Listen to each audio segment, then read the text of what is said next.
everybody. Welcome. Sorry. It was too sporadic. I'm sorry. Distracted by the painful burp that Alex just did.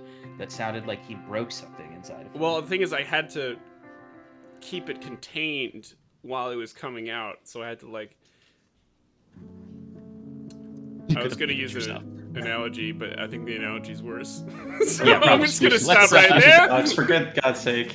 All right, so before we jump into the recap for tonight, folks, we have one more announcement for one of the friends of our show.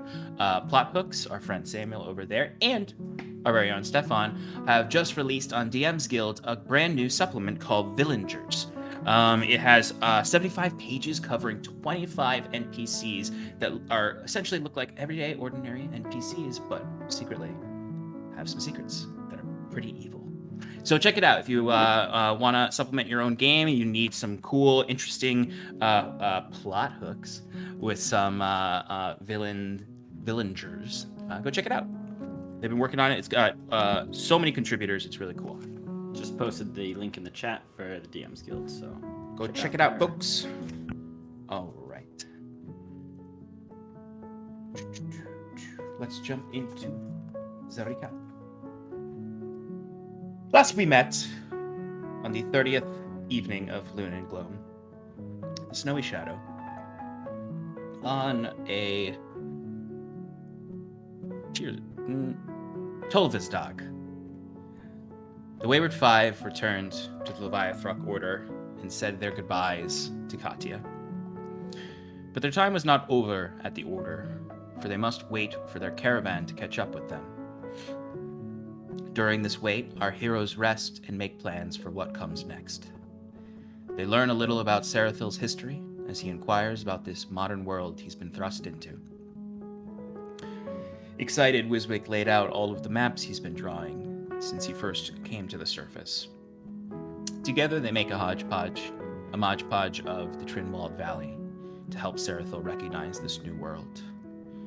For though time may have weathered some of the stone and earth and forest, the general layout of the valley remains the same, which allows him to find where he is in this world, where he has been.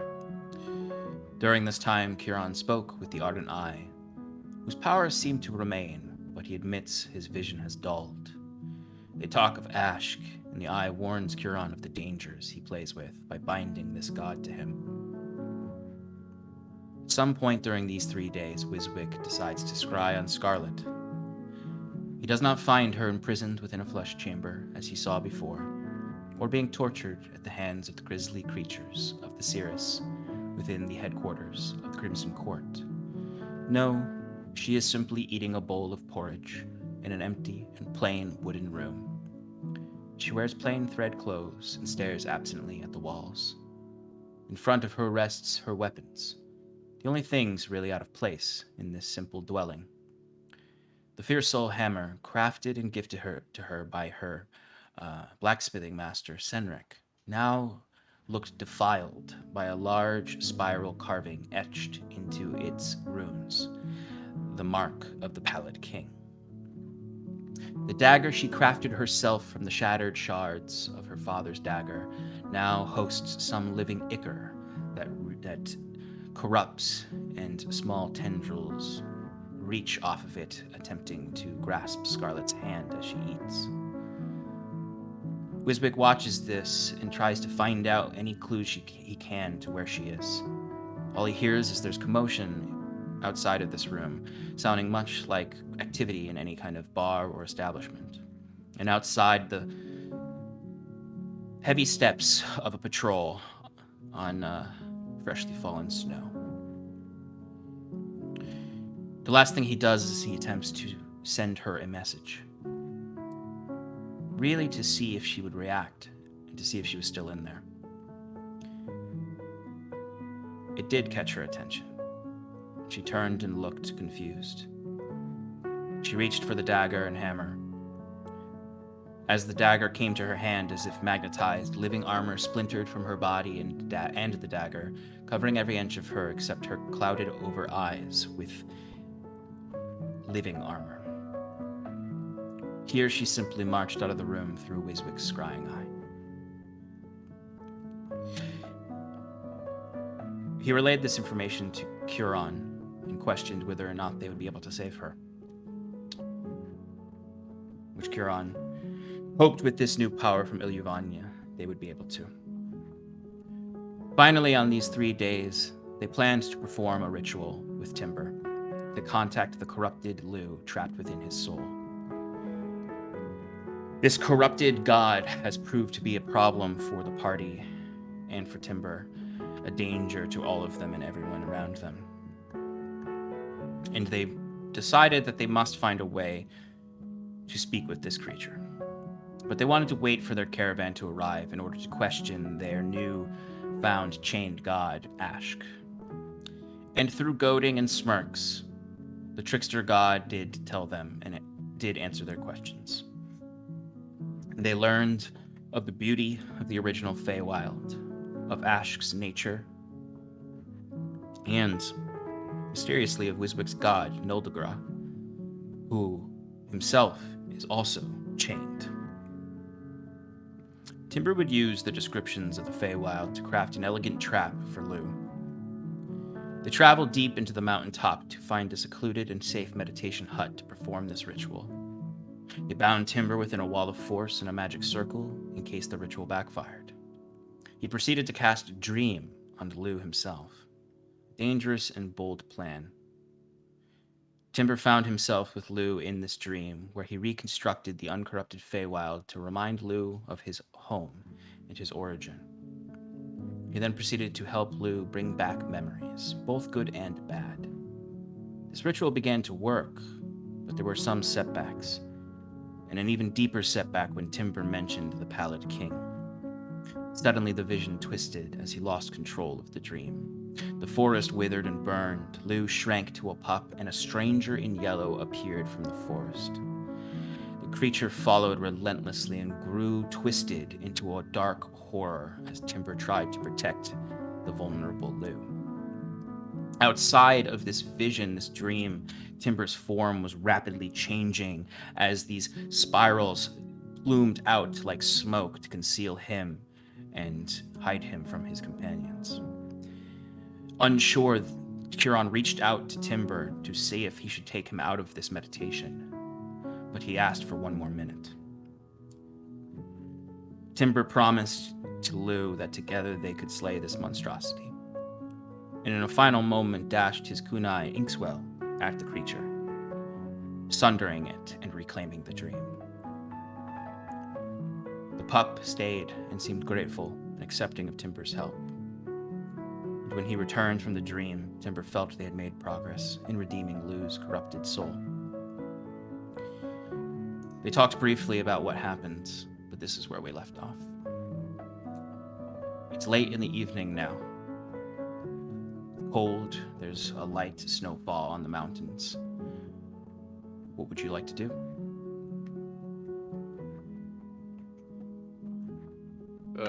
We should probably get back and rest. Leave in the morning. Back to Vermilcia. Does that sound good? Yes, I think that's best. We have a number of things to get done there, and then it'll be time to head north and look for our last member. Right. You know, guys, I think we've been doing pretty well so far.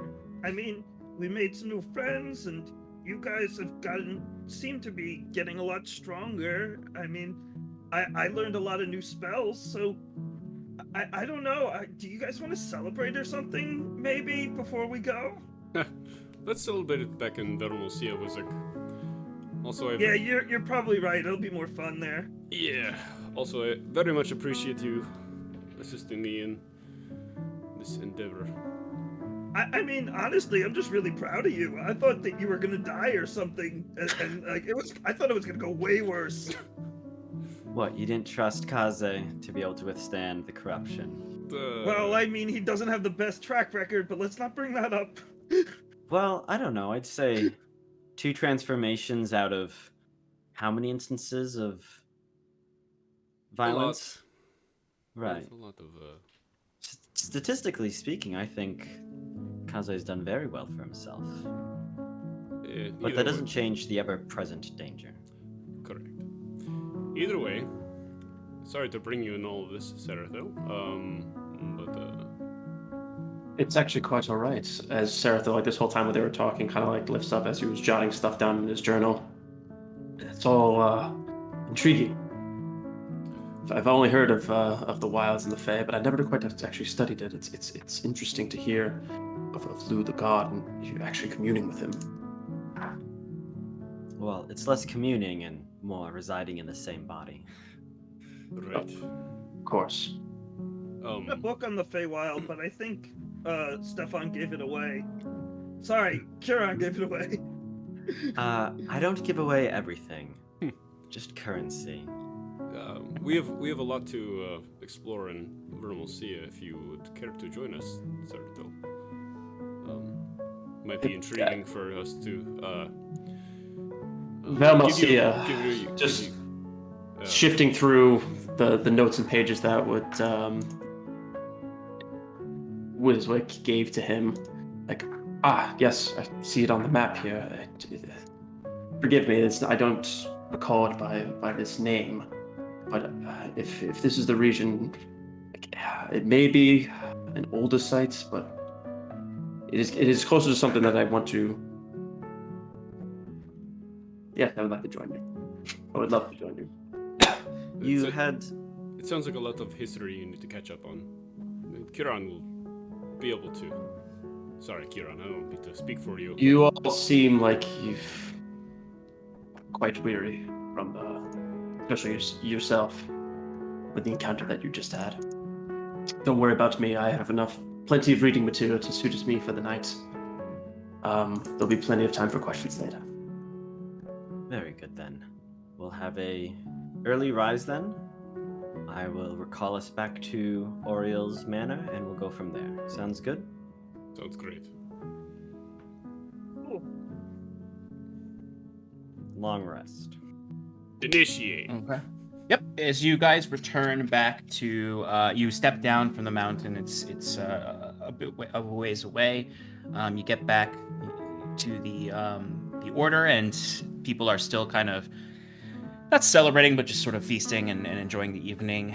You would see, probably as you're approaching, the only thing you would see is the courtyard, and the flowers and gardens are fairly empty. The only thing you would notice is Governor Clay is kind of standing off on his own near the balcony where you had seen the Ardent Eye painting. He just seems to be staring off the edge there.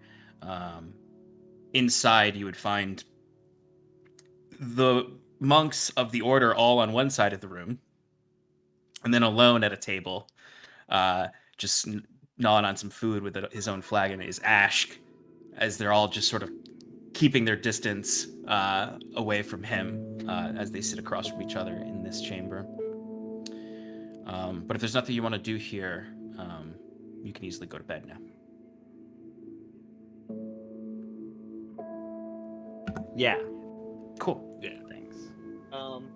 I think Wiswick might just sit with Ash just for a little while, because he kind of feels bad that he's like, all alone over there.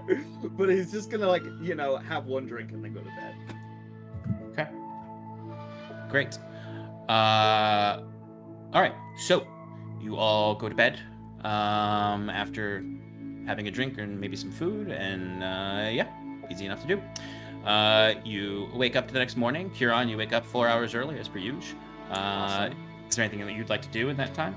Serathil, you also wake up 4 hours early. Exactly. I mean, the 4 hours I'll spend for long rest, but the other 4 I will be heavily just reading the material that I got from Wiswick, just to kind of like brush myself up on what world I'm in now. Absolutely. Just curiosity's sake, does Ash sleep? That's a good question. Do you want to keep an eye to see if he goes to bed or anything like that? Well, so I imagine Kieran, as he gets up, just kind of wanders the halls of the monastery and just maybe goes outside to watch the sunrise or something hoity-toity like that. But he would be looking, half looking for Ash, just to kind of be like, where is that chained god at these days? So interestingly enough, when you would find Ash does sleep. He doesn't seem to need. He's very similar to an elf in the sense he only seems to need to sleep for 4 hours. But you would find him kind of resting, like weirdly not. He didn't like go and find a room. Almost like an animal, he like slept by the fires in the court in the main chamber hall on the stone floor. But he would be asleep when you walk by in the early morning for the sunrise. And when you step out, you would find that early rising sun. It's still that deep dusk of the long dark, chill air. The only thing out of the ordinary is you would just see Oriel doing his morning prayers on the edge of the cliff furthest out. But other than that, it's a peaceful morning, which that is also peaceful. Nice. Okay. Slowly, the rest of you would find your wakefulness, or you would remember that you can't read forever and come down. What would y'all like to do? Is there anything you'd like to do here before getting ready to take off? You're very loud clicking, Stefan.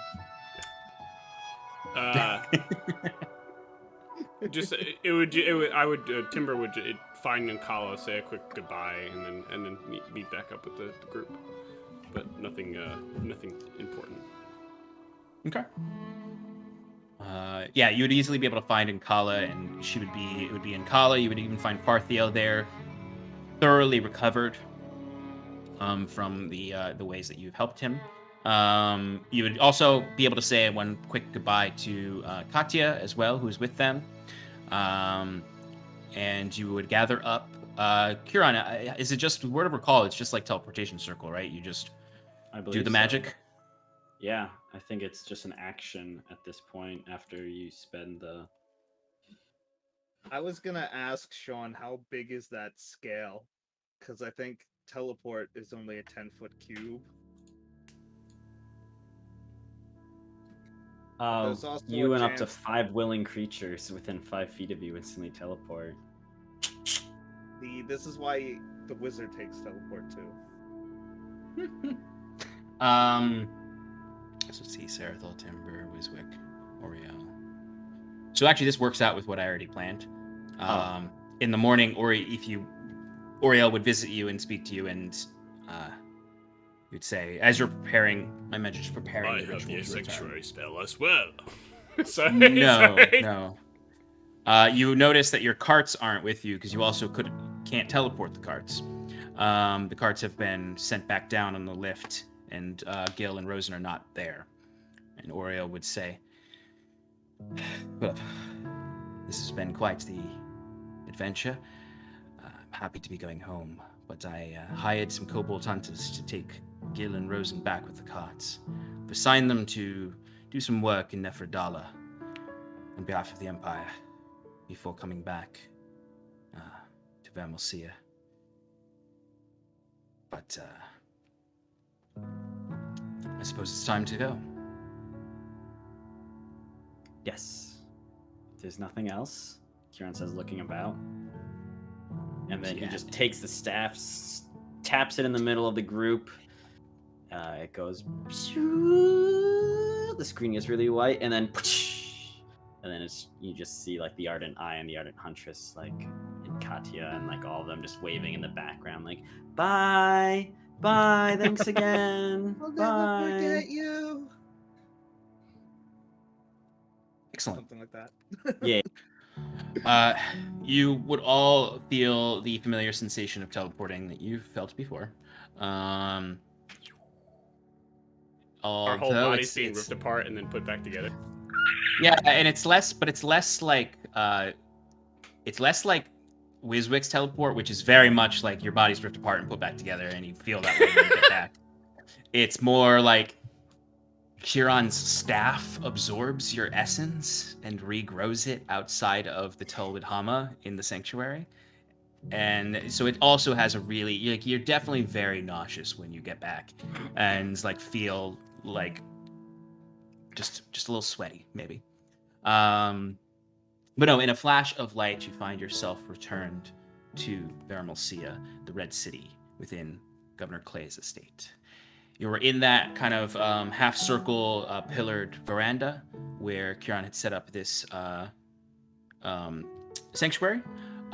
You would immediately feel the temperature drop from a sort of chilly mid-30s to a negative single-digit temperature on this veranda. As you would look out and see what you saw as you teleported away was just sort of the vista of the fields of glass, and that sort of turned into a very dim, overcast blue vista of the back gardens of Oriel's estate, covered in feet of snow, and a gentle snow falling outside. And the sky is completely clouded over and dark, with the morning sun, or the morning dark star, as we say. The veranda itself is like mostly covered in snow as well. You can see Oriel's, like, some of his servants have kind of swept off some of the snow in the center, but it's largely packed. You can see like as soon as you arrive, like, you just see this big old, like, 1 foot tall layer of snow just sort of sink and crash down from the tops of one of these Tolwit Hama that have grown quite large. But you are back. It is dark. There are no torches lit.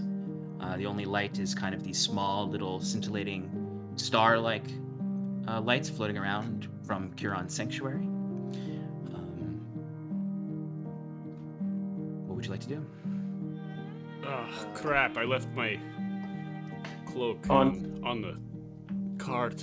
I forgot it's going to get cold here. My snuggle babies! Would you mind describing to me what this city or town looks like now?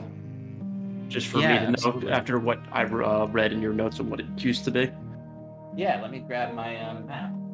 City. Darthel, if you want to go for a walk around town, I gotta get this huge, scale off of our backs. So I'm probably gonna head over to the apothecary, like, post haste. Vizik, we would all Yes. like to come, I think. Okay. I imagine Kieran has it like strapped to his back. Yeah. Maybe the strongest one of the party right now. You actually might be. Yeah. And Without the old Scarlet, man.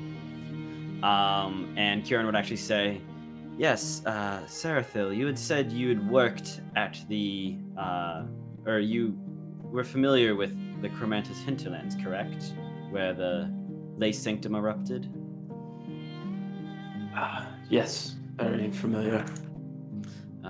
Raphael, one of the attendants at this alchemic store, is doing research for us on a construct's leg that had attacked us as we sailed past. And, well, there might be maybe some information there to help you understand just what happened.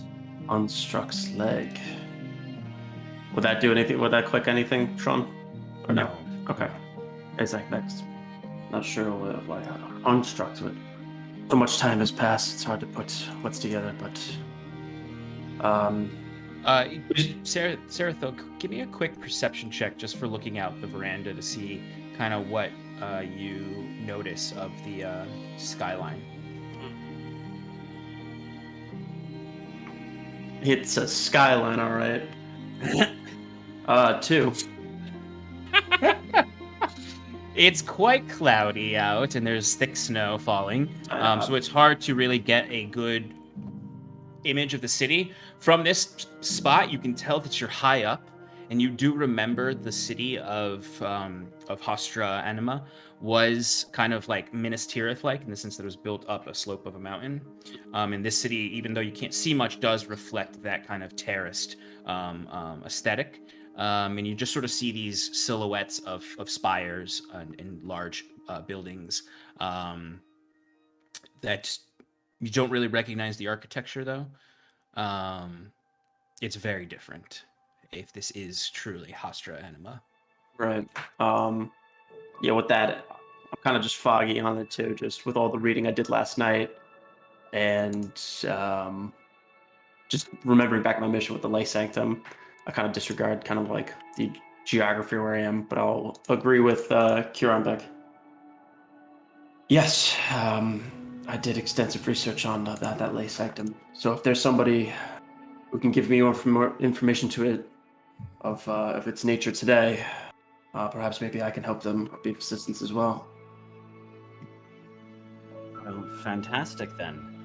Oriel, is it okay if this one, Kieran says, nodding to Ashk, stays here under slight supervision? I just don't know if having a chained god in the streets of Vermilcia is the best idea.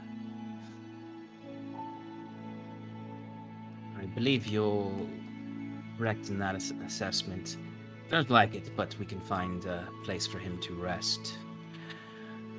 Sarathil, at some point I'm sure we may want to talk, as I can inform you a bit better on the state of the Gwyn Empire these days. For I myself am governor of a region. And he's human, correct? He is human, yeah. Kind of nodding, appreciating the gesture, but a little saddened because what I've read last night, I can kind of gather like what happened to the Gwyn Empire since I was around, and the fact that the human is governor. not that I'm disgusted with it, but how things have changed. Just yeah, I'd appreciate it. Absolutely. And I am certain there are officials back home in Byzantium, Bright Shores, that would be very interested in meeting you. I'd be interested in discussing or seeing them as well and discussing how this problem is yet to be resolved. Well, I have things to attend to, catch up on in my absence. Suppose we can rejoin for dinner tonight. Yes, I think that's good. Thank you, Oriel. Certainly. And he'll bow and back away and sort of walk past Ash and be like, right this way. And you see Ash is just sort of like rubbing his body because he's not used to this cold, and he's going, mortal bodies are disgusting. Don't cause him any trouble. Oh, I won't, darling. Don't call me that. And he follows along.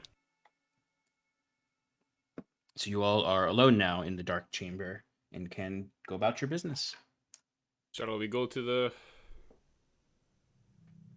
Maximilian's. that? Away. And we go to Maximilian's. Okay. Some way. Do they have a theme song, Sean? I don't have a theme song for them. Damn it. Actually, I think I was using just sort of some of the happy music I have. It's Oblivion- sewer surfing from, Oblivion Team Town music. Oh, I guess like you can't. That'd be striked, I guess. Yeah. Yeah. Yeah, pretty quickly it'd be Unfortunately. muted. It would be beautiful. Yeah. I know. Before we even got to export the video, it would be absolutely useless. Me mentioning it just got us black screened. Yeah. Out in the streets, you would feel an immediate gusty wind hit you all in the face. Oh, my face. The streets are dead. You see barely anyone out. It could just be because it's extraordinarily cold. You see some morning lanterns are struggling against the breeze as the snow starts to whip and bite at your noses and your ears and your faces. Except for Wiswick, who's wearing that ring. Sean, just a quick aesthetic thing. The fact that I'm undead, do I feel anymore? You do. You feel a very dull version of the actual feeling, like a tenth of the actual feeling, a memory of the feeling. Yeah. So you're not really that cold. It's just a bit nippy. But the streets are very dark, and the snow is so thickly whipping around that it has kind of that fog effect. You might see a straggler here or there that are braving the snow, wrapped in several layers of coat, cloak, and scarf and hood. You would notice people are... The perceptive eye would notice that like people are watching you from the windows. You would, if you looked over at a lit room, you'd see the curtains close quickly and the lights go out. As you're going through the Luxem Pastorum, and eventually you get to the Blythe, where you know Maximilian's shop is. And it's a similar vibe here. There's more people here because people got a shop. But it's sparse compared to the bustling streets you saw before. And you see abandoned like shopping carts where like traveling salesmen would be spreading their wares. You see them just sort of abandoned there, completely covered in snow and rotting. Before eventually you would get to Maximilian's, with it persisting like this all the way there. Sean, can I take a look, just a quick perception of these traveling sales merchants' merchandise that have been abandoned? Yeah, give me a perception check. I don't know. Just feel You're looking for some freebies? Yeah, just maybe some clothes. That would be cool. Oh, yeah, that's actually a good question. It's a good point, because Timber right now is very cold. He's a cold pup. I'm really cold. I mean, he had clothes, but they ripped. Yeah. I imagine Timber's like fur is all like freezing and but go ahead and give me that perception check. It's just a 13. 13. This was not a particularly hard DC, because the problem though is you find clothes, but they're frozen solid. Prestidigitation. All right, now you have. Well, you could just prestidigitate it again to dry it off. But I was about to say now you just have really wet clothes. But no, I'd say you can easily, with Wiswick's help, put some clothes on. Are they nice clothes, or are they? They are very mediocre. They're like all right, I'll take like mediocre. Mass produced. They're like off-brand. Like the stitching's a little wrong, so they were like selling them at a cart instead of in the shop. But no, you've got some common clothes. Perfect. I love common clothes. I know you do. It's got some fake designer brands on there. Yeah. So it's always like my favorite part of the art is that like Timber's art, he is very clearly wearing the item common clothes. Yeah. That's what I wanted. That's all I wanted. I know. Jeez.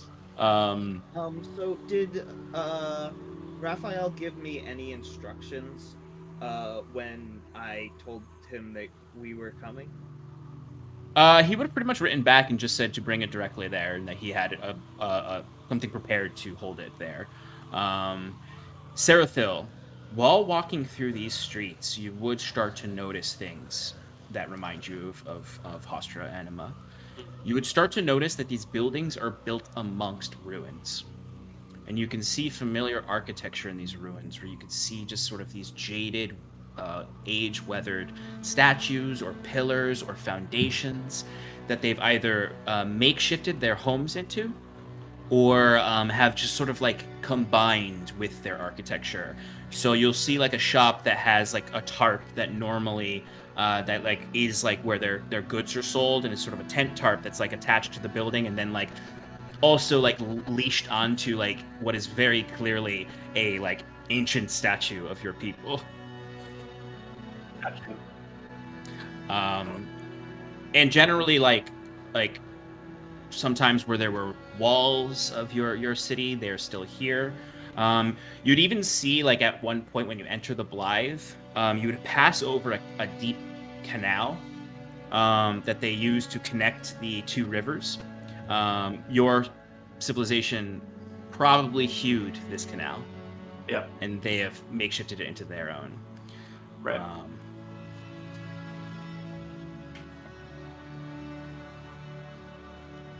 I've been here before.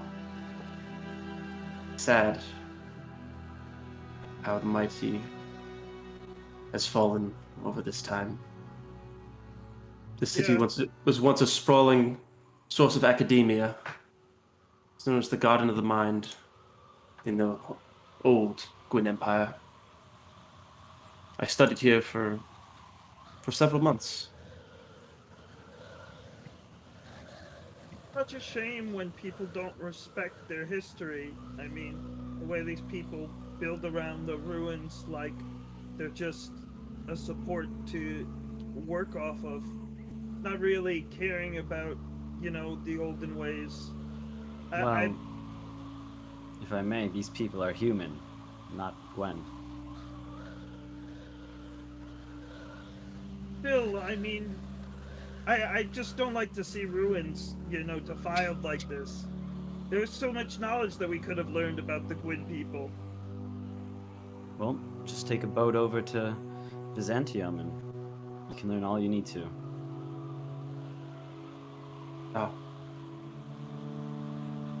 I'm not reluctant that these people have a place to live.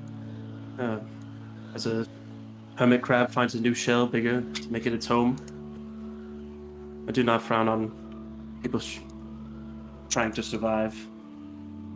But Weiswick does make a point.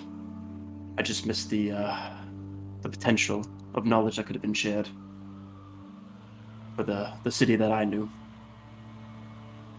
Hey, about that knowledge, I know Oriel was talking about a few noblemen that you might be, sharing some stuff, up with. But from what I've seen about surface dwellers is, they don't really have much respect for the past, and, we've seen some bad stuff going on out north with, people taking advantage of ancient technologies. So maybe you just want to stay a little tight-lipped, just for everybody's safety. If I may, it's the short-lived humans that seems to be the problem here. Yeah. No offense, Kaze. I'm even shorter lived, and even I know better than that. Fair, then it's something uniquely human to want what is out of your reach and to use any means necessary to take it. You'd be wrong about that. I'm just kind of keep it at that. Okay. So you enter into Maximilian's shop, and you would notice it is unusually empty, as opposed to its usual bustling displays of magic for the children, Apple employees wandering around helping people with their magic tinkers. You'd find it cold in here too and dark. You would just see a single light coming from the back room where Maximilian's personal apothecary is. Or, sorry, not Maximilian, Raphael. Do they have a Magus bar? They do not.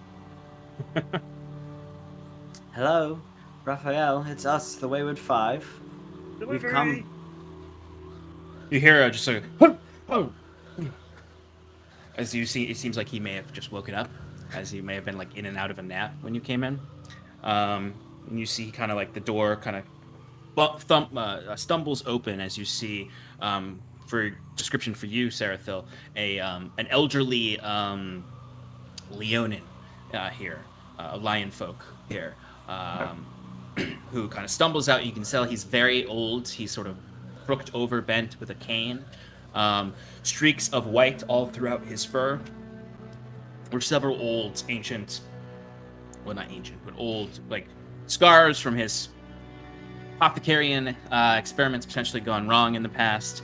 But he looks extremely tired, though. His bags under his eyes are bloodshot, like he's been up quite a lot lately. And you see he looks so much older than he did when you last saw him, only a few months ago. And he sort of just looks more bent, like gravity is taking a greater toll on him. As he comes up, welcome back. I heard from Wiswick that you succeeded in getting a scale. There it is! And he points to your back. You're on. Quite the strong lad you are. Although I think you're older than me. I would bet that I am, Kieran says, taking it off and thump, putting it on the countertop. Beautiful, beautiful. All right. If you would, please carry it. I can't move it, but I have a place for it. I can hold on to it while I work on it. Come to the back. As Kieran's following him into the back, he'll go, not that it's part of our agreement, but curiosity dictates me ask, what exactly do you plan to do with this?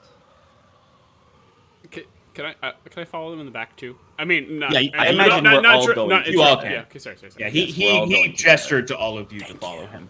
Sorry. You see, he says, well, there are many things I can do with this. A scale of this size will last me quite a while.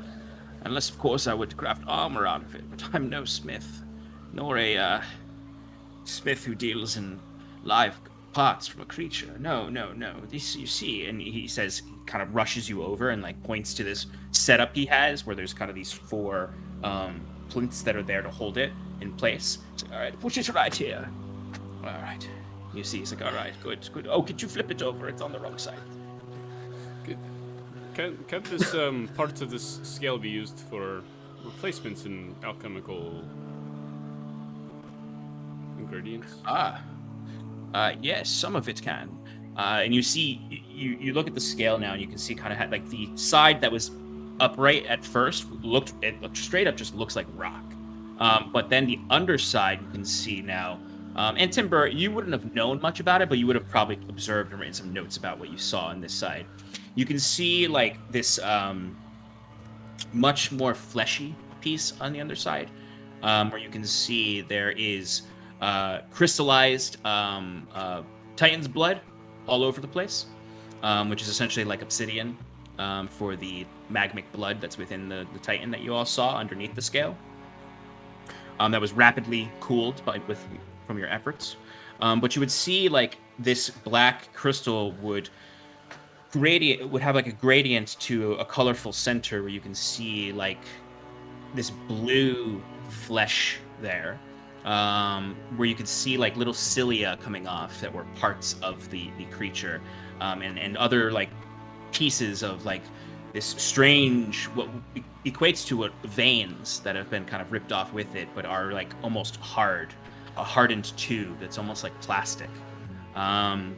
And you see he just sort of takes a scalpel and starts to like poke different things and be like, yes, each and every one of these pieces can be used in some kind of alchemical art. These shards, Titan's blood, this is what can be synthesized into any alchemical recipe to supplement for most ingredients. Not all, but most. And you see these cilia, this flesh, this tubular veins. These can all be used for different things, both as an alchemist, but as other craftsmen as well, craftsfolk. Fletchers, blacksmiths, tailors, all sorts could use these pieces. This is why it is of such great value, and why I offer my apothecary for your full service due to this gracious gift.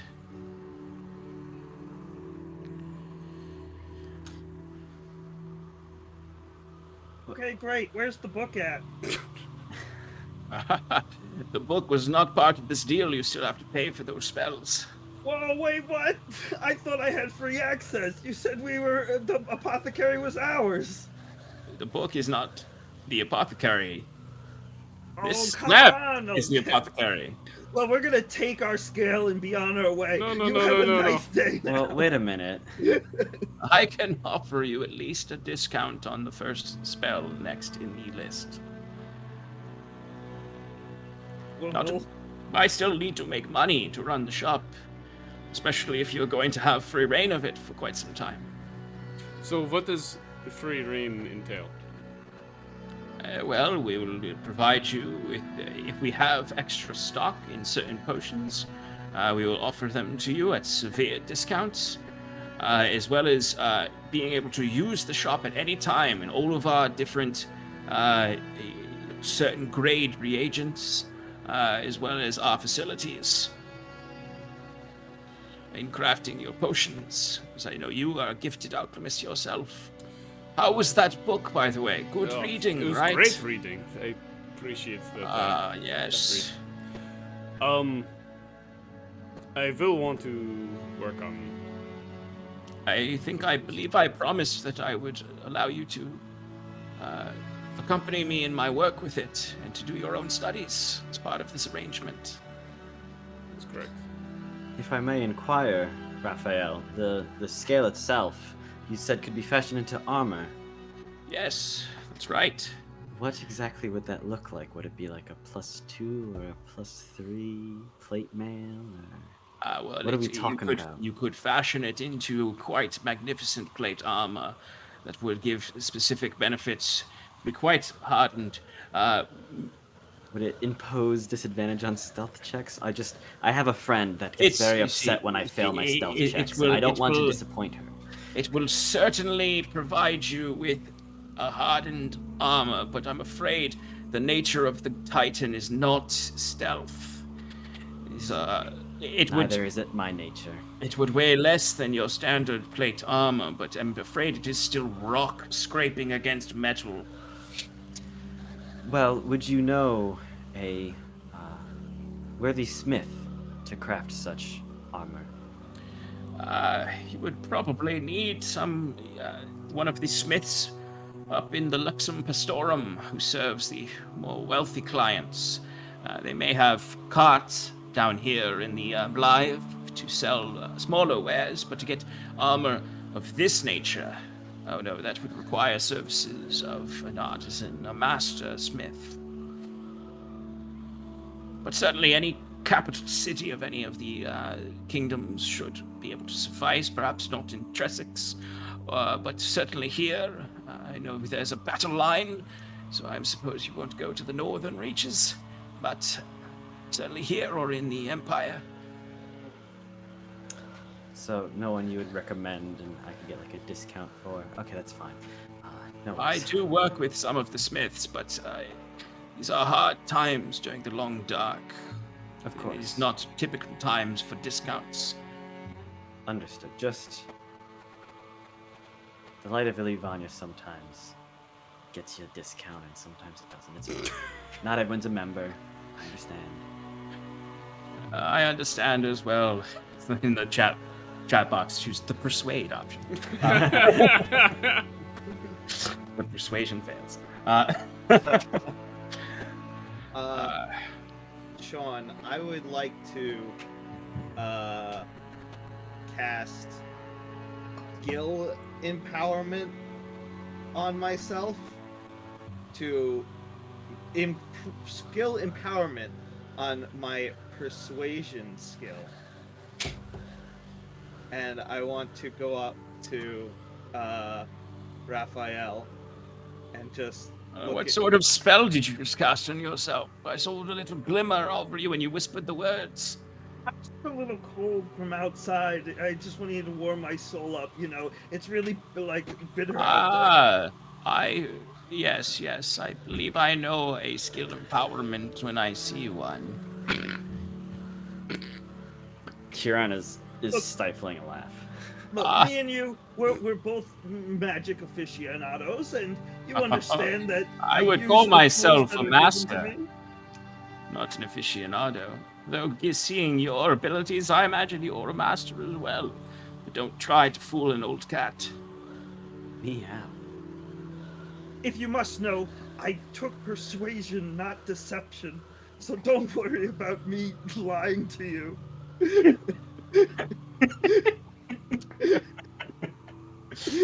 Oh dear. Besides that, you know, you mentioned a discount. I mean, don't get me wrong. It's been great doing business with you through my travels. I really like our whole, what's called exchange between my socks. It's been going well. I think both parties are really happy with the situation. And I'm very happy that we could finish this request of yours to get you your scale. We just had the perfect amount of luck in order to bring this to you at a, efficient and timely manner. And, I think we did a great job. I mean, this thing is in pristine quality, and the request we got back here pretty fast. I doubt you could find another crew able to do that as quickly and, effectively as we did.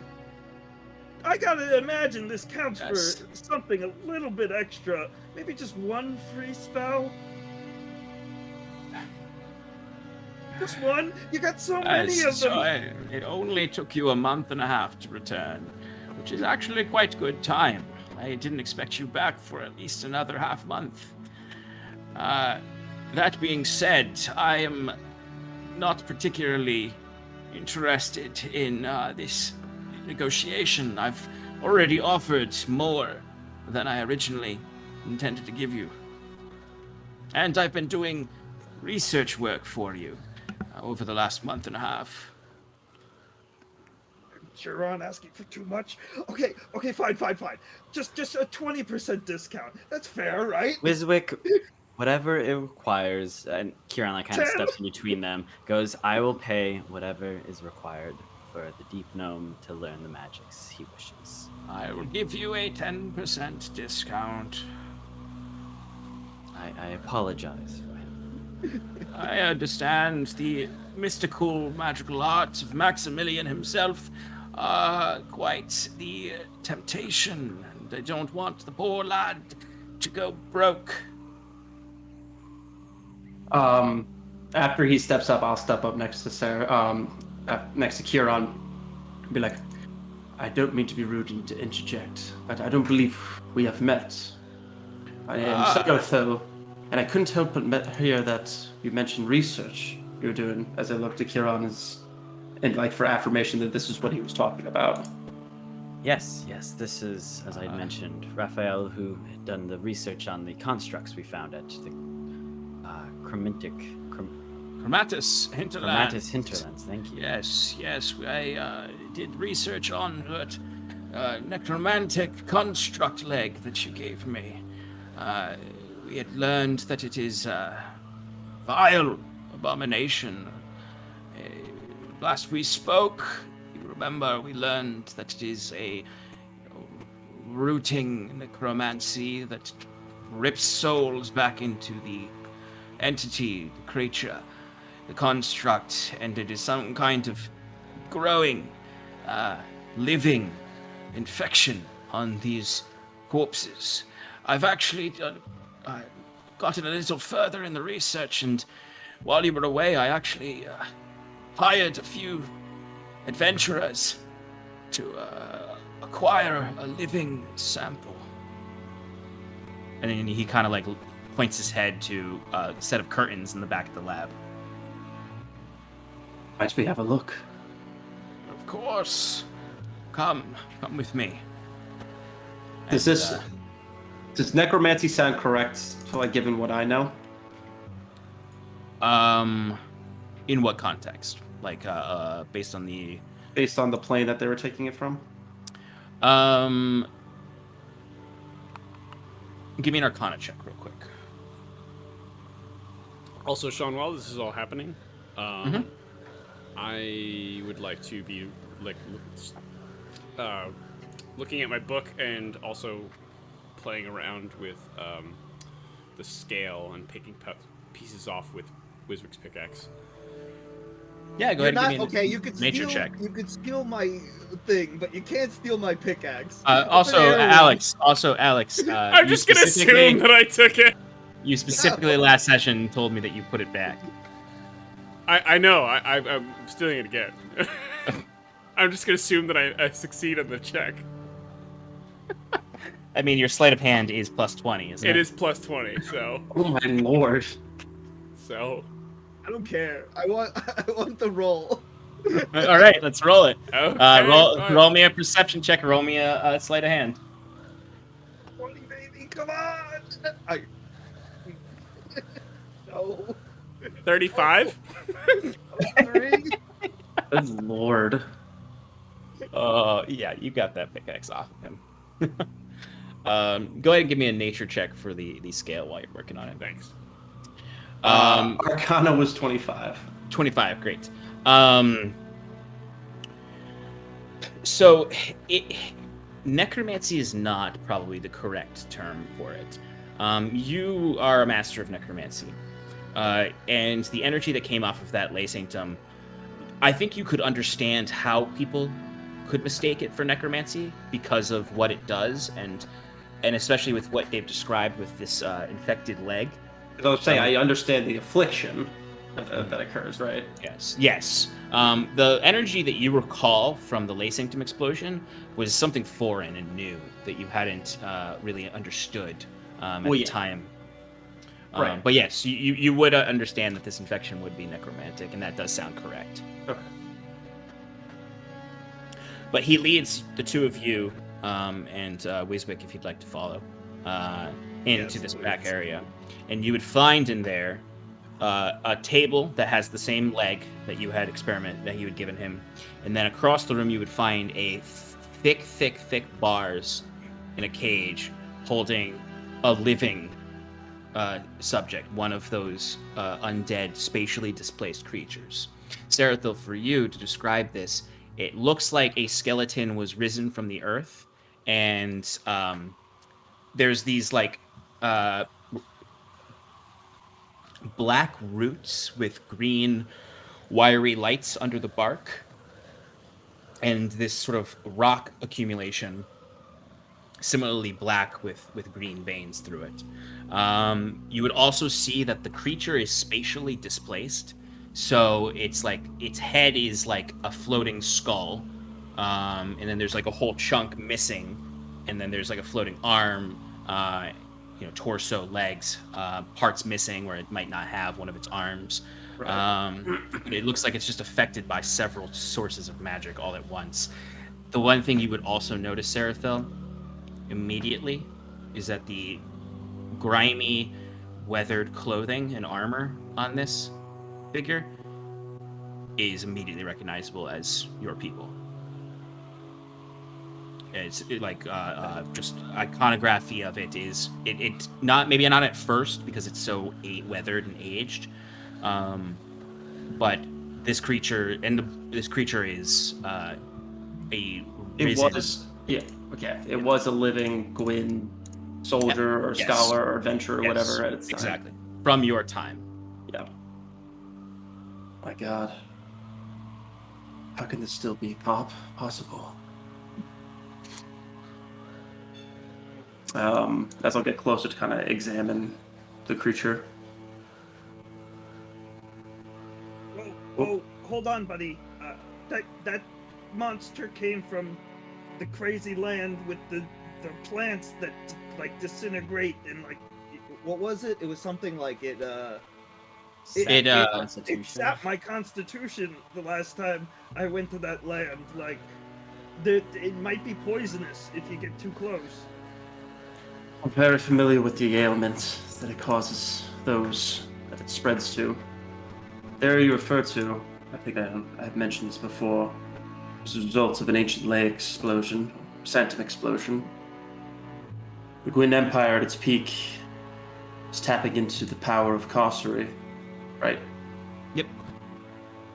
And this is what happens when you play too hot with fire. I'm sorry, they were tapping directly into the powers of sorcery. They discovered an open rift within the region of their new expanding empire. And a faction who sought to expand the borders to boundless limits used it to wage war. They built a sanctum around it, and they lost control at some point. So the lay sanctums are connected to different planes. So that means the lay sanctum we found at Terramron must have been connected to the Aether plane. It's always some sort of plane that a lay sanctum is built upon to draw power from. I wonder then, the lay sanctum at Therismore.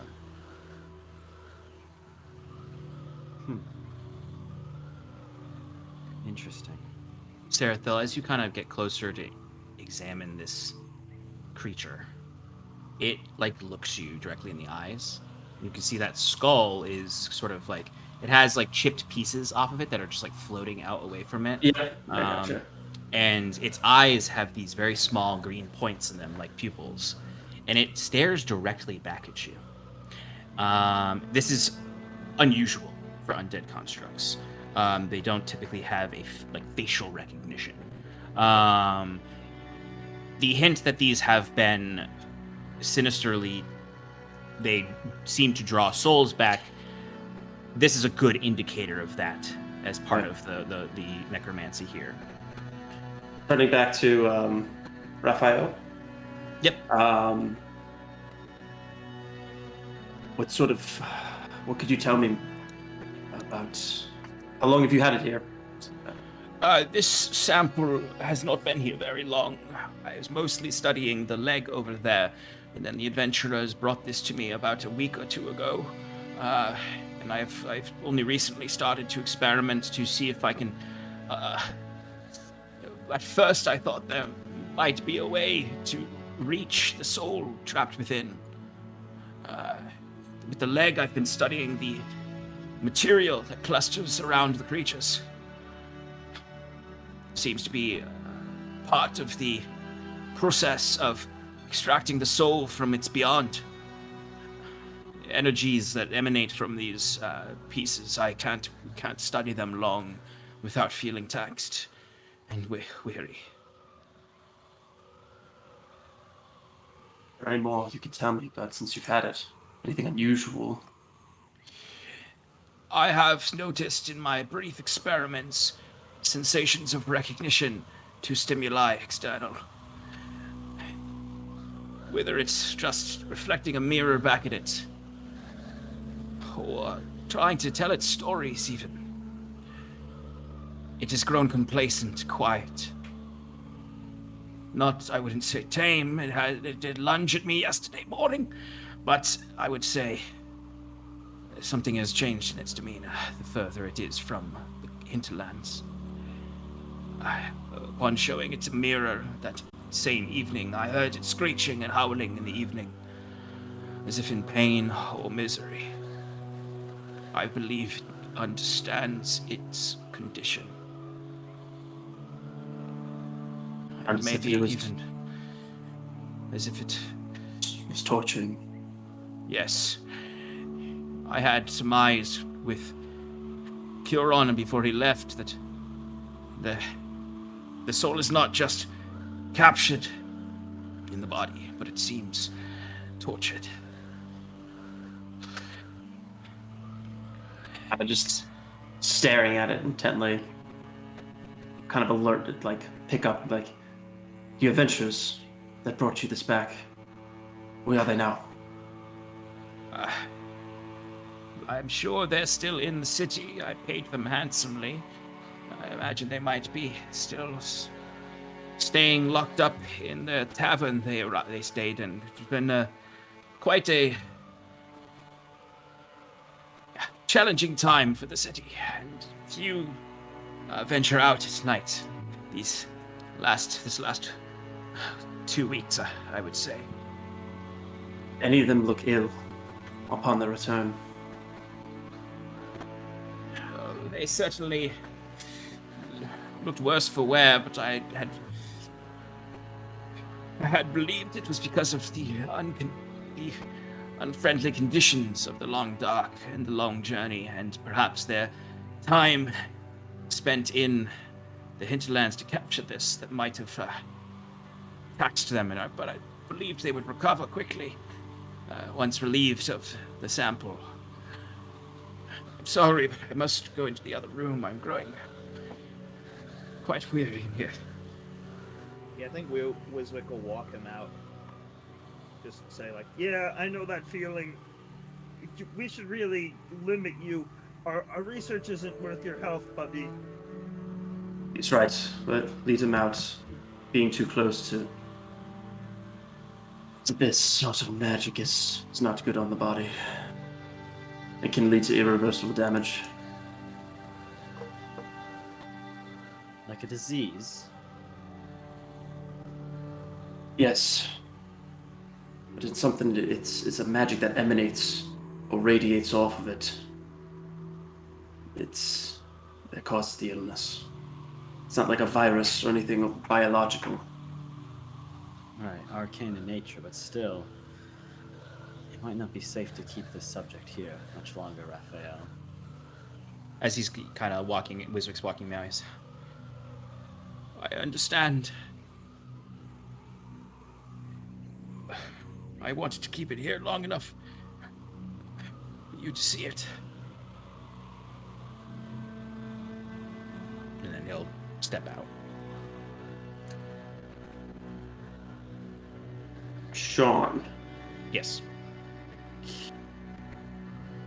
I would like to attempt to study the body, or the thing is more to learn more about it.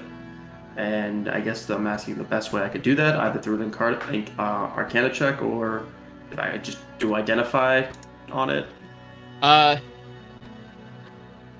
Honestly, any of those would be good. Identify, if you cast Identify, I would have you roll an Arcana check to see what you can glean with the Identify spell, and to see if you receive visions of its origin. So let's start with that. Kieran would watch over him, casting a little guidance to make sure. Thank you, sir. I wish I had given Timber some guidance. So I will ritual cast Identify. And I just saw Timber's natural one. Oh God. Roll an Arcana check. Yes. And what does guidance give me to it? An extra D4. Perfect. The other Oh, I thought that was a 1. waiting to get his pickaxe back right now. 18 plus dirty 20.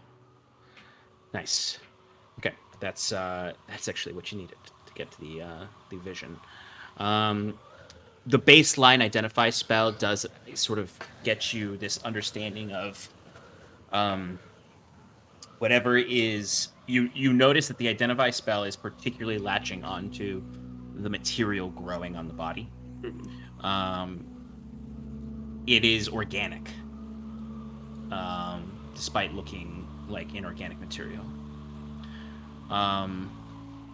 It seems to be the living embodiment of Carcery, the living sort of makeup of that plane of existence.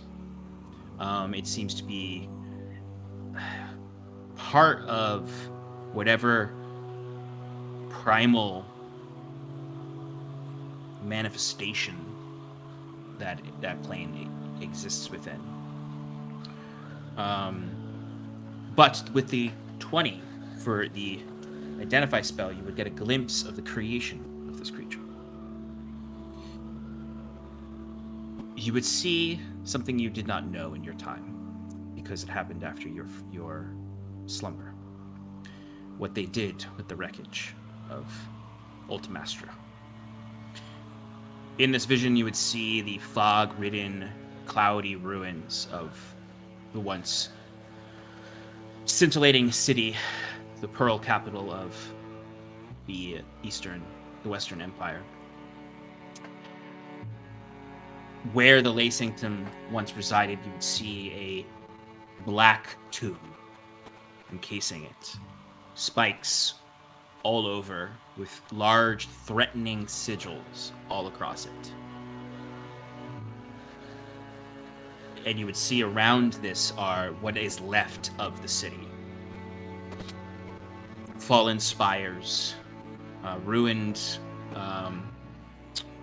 domes, the markers of the streets you can see, and then the ruined squares where there's just ash and small debris, very much like the pictures of Hiroshima after the nuclear explosion. Mm-hmm.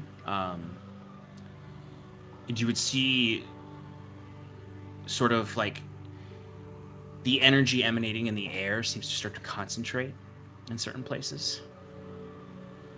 And as it concentrates, it almost turns into these little green, sickly green lights that seem to float around the space, and they grow and grow and grow to the point when they fill the space up. There's dozens of them. You'd watch as they then descend into the ground. Really not that deep, really just to the ash itself. Right. And then you would start to see these bodies rising. Right. It seems something leached out and took control of these bodies. And as these bodies rise, you'd see that green light would solidify into these hardened rock and root. Right. You said there was a black tomb in the middle of it?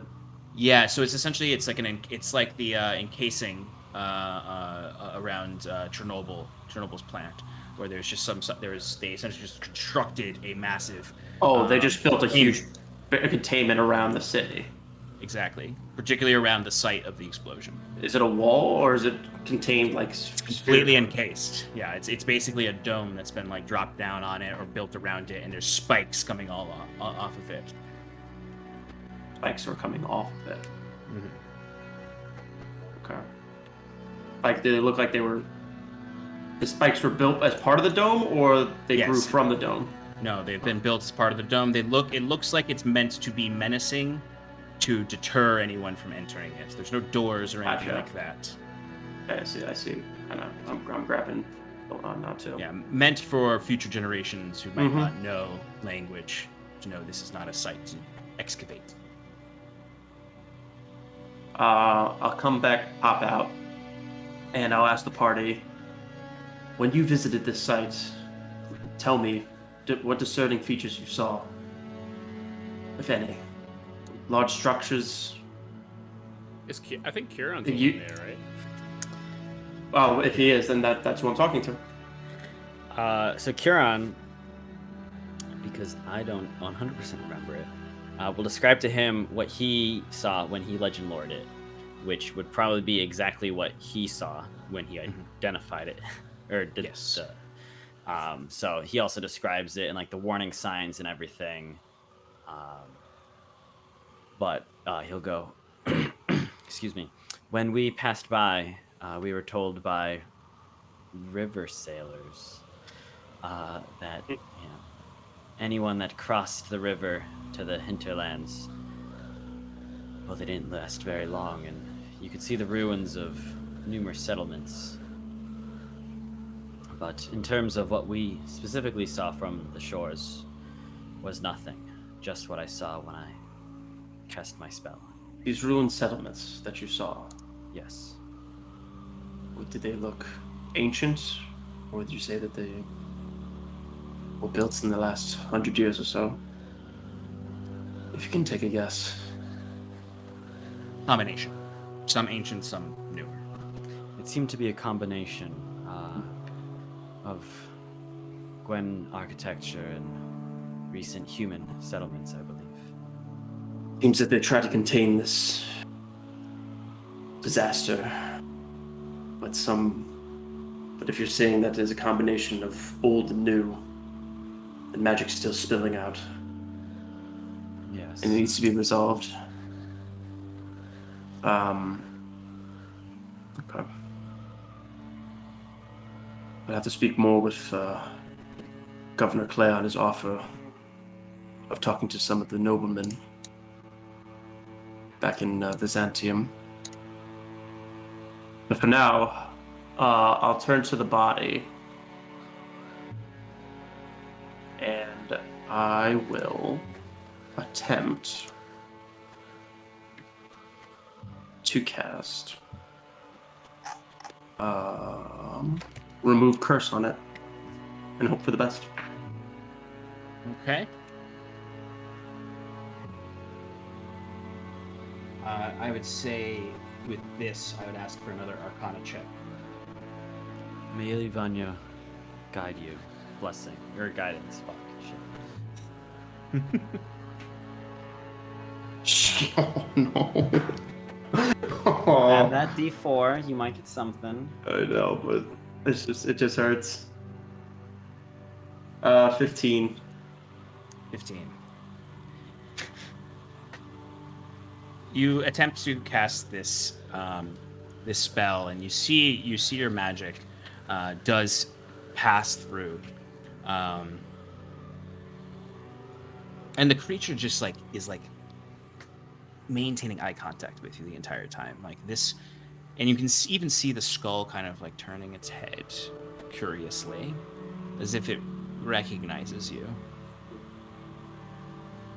A wave of magic shimmers through the creature, arcane in nature. But even you, Kiran, beyond your blessing, Sarathal's magic does seem to hold hints of Ilyuvanya's grace within it. His transformation has inundated him with some of her magic as well. The creature remains unchanged. Yeah, roll the freaking nat 1. I don't even know whether better so would help, but Can we just I would still want to Wiswick try. peeked his head in to see how bad that was? And it's just- No. No, you're out there with Raphael, who's just said, "Stay a while and listen." Oh, good old Raphael. I'll still sigh at that. But even with power of lifelessness, still cannot help those claimed by this sickness. There's a lot more work to be done here. The longer I've been on this realm, the longer I've learned there's always more work to do. We can jump to. Saratho Khan keep on just doing little tests at it, and just examining it, just for his own knowledge sake. If we wanted to jump over to Wiswick or somebody. Yeah, absolutely. I mean, outside right now, Timber is like examining the scale, and he's poking things and taking them off and looking at them as if he knows anything about it, and just being like, Shit, I don't know anything. "Fucking rock." What am I supposed to do with this? Raphael, teacher. I need help. I need help. I need help. But you're not as quite soon- doing that right. As soon as Wiswick comes back, though, I slide a hand it back to where it's supposed to be with my mage hand. Okay, absolutely. And then I take out my inkswell. I'm like, oh yeah, all right, yeah, I was using this the whole time. Okay.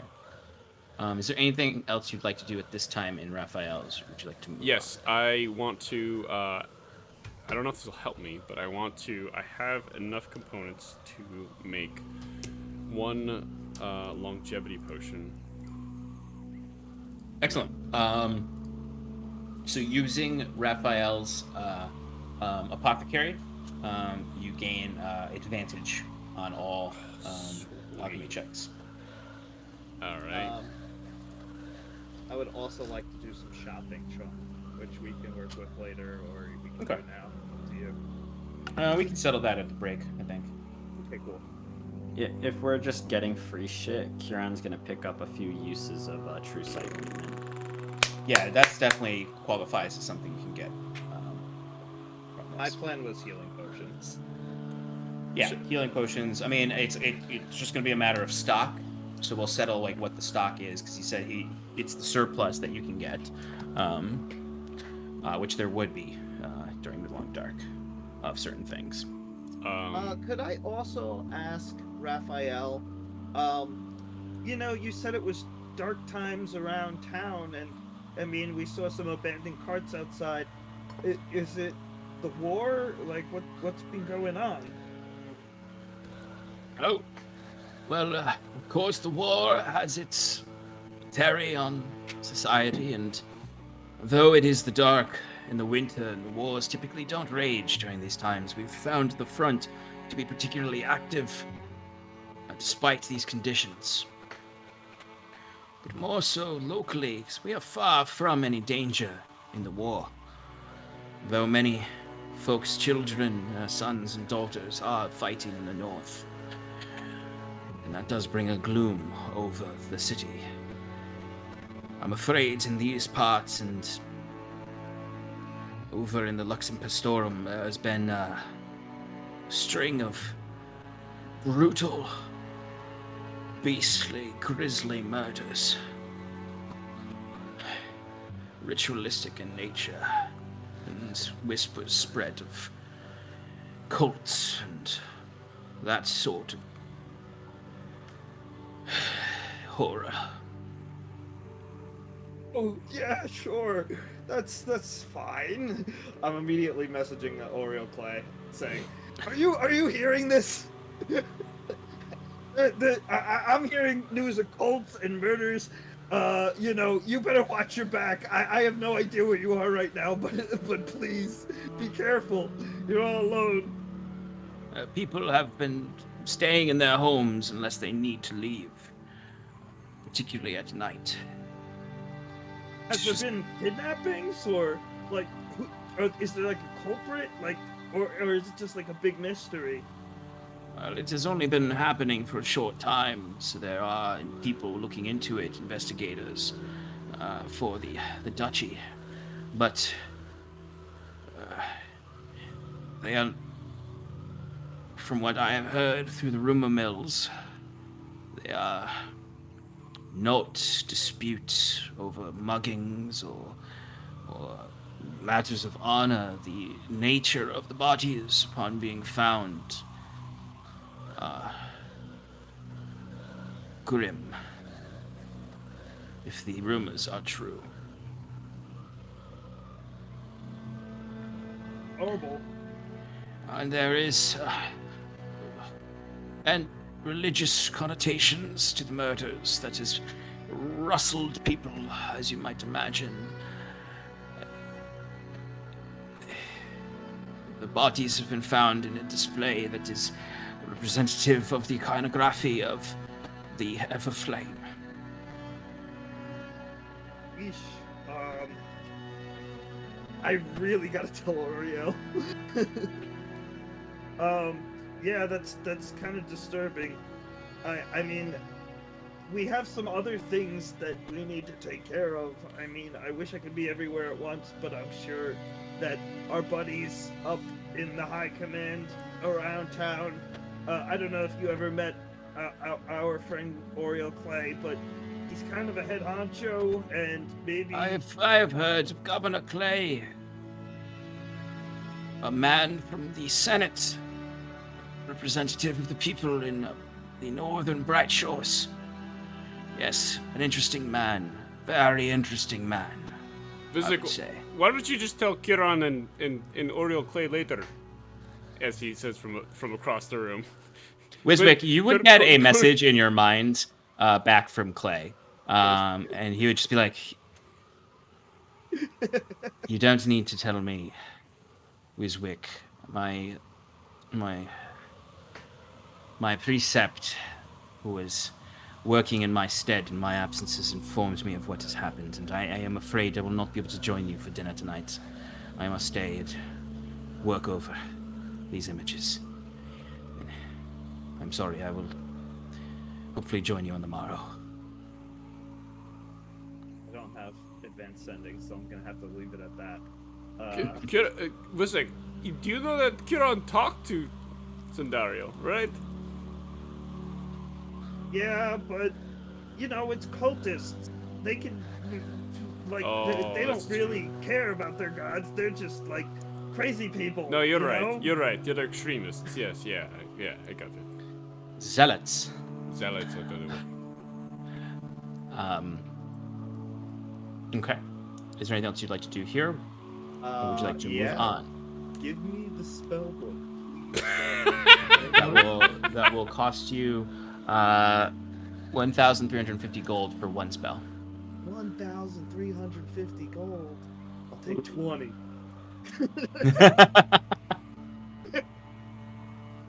I mean, Kieran said he's paying for it, so...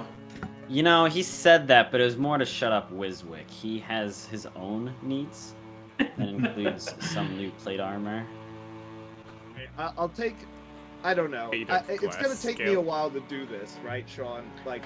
Yeah. To get into my spell book, so it's kind of just like a long procedure. I think I could only have enough time tonight, at least, for one, probably.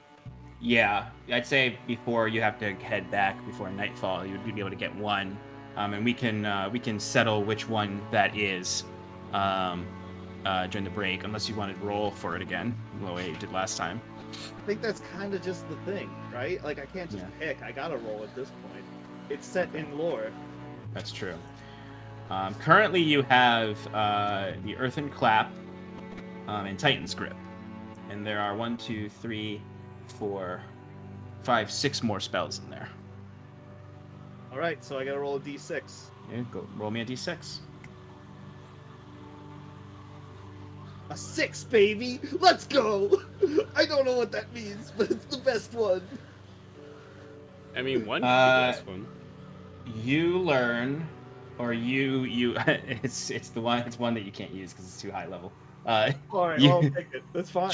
And it's not a homebrew one; it's an actual D&D spell. Shape change. Okay.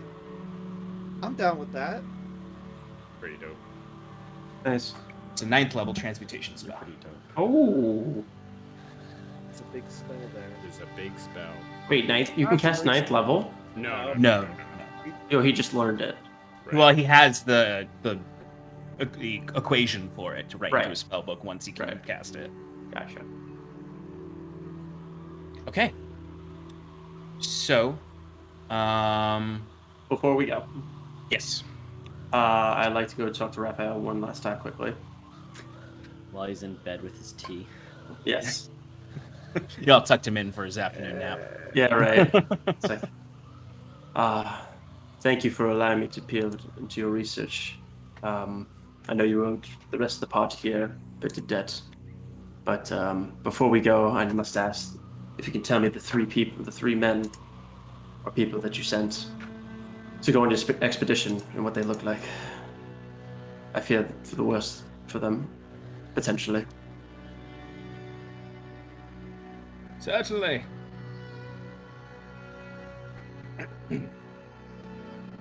There was a female halfling.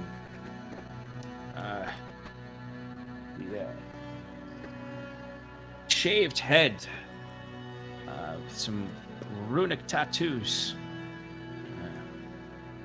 Really most recognizable feature, she had these crimson eyes. Red. Quite stout. She looked like a hardened adventurer. A fighter. Her name was Dralda.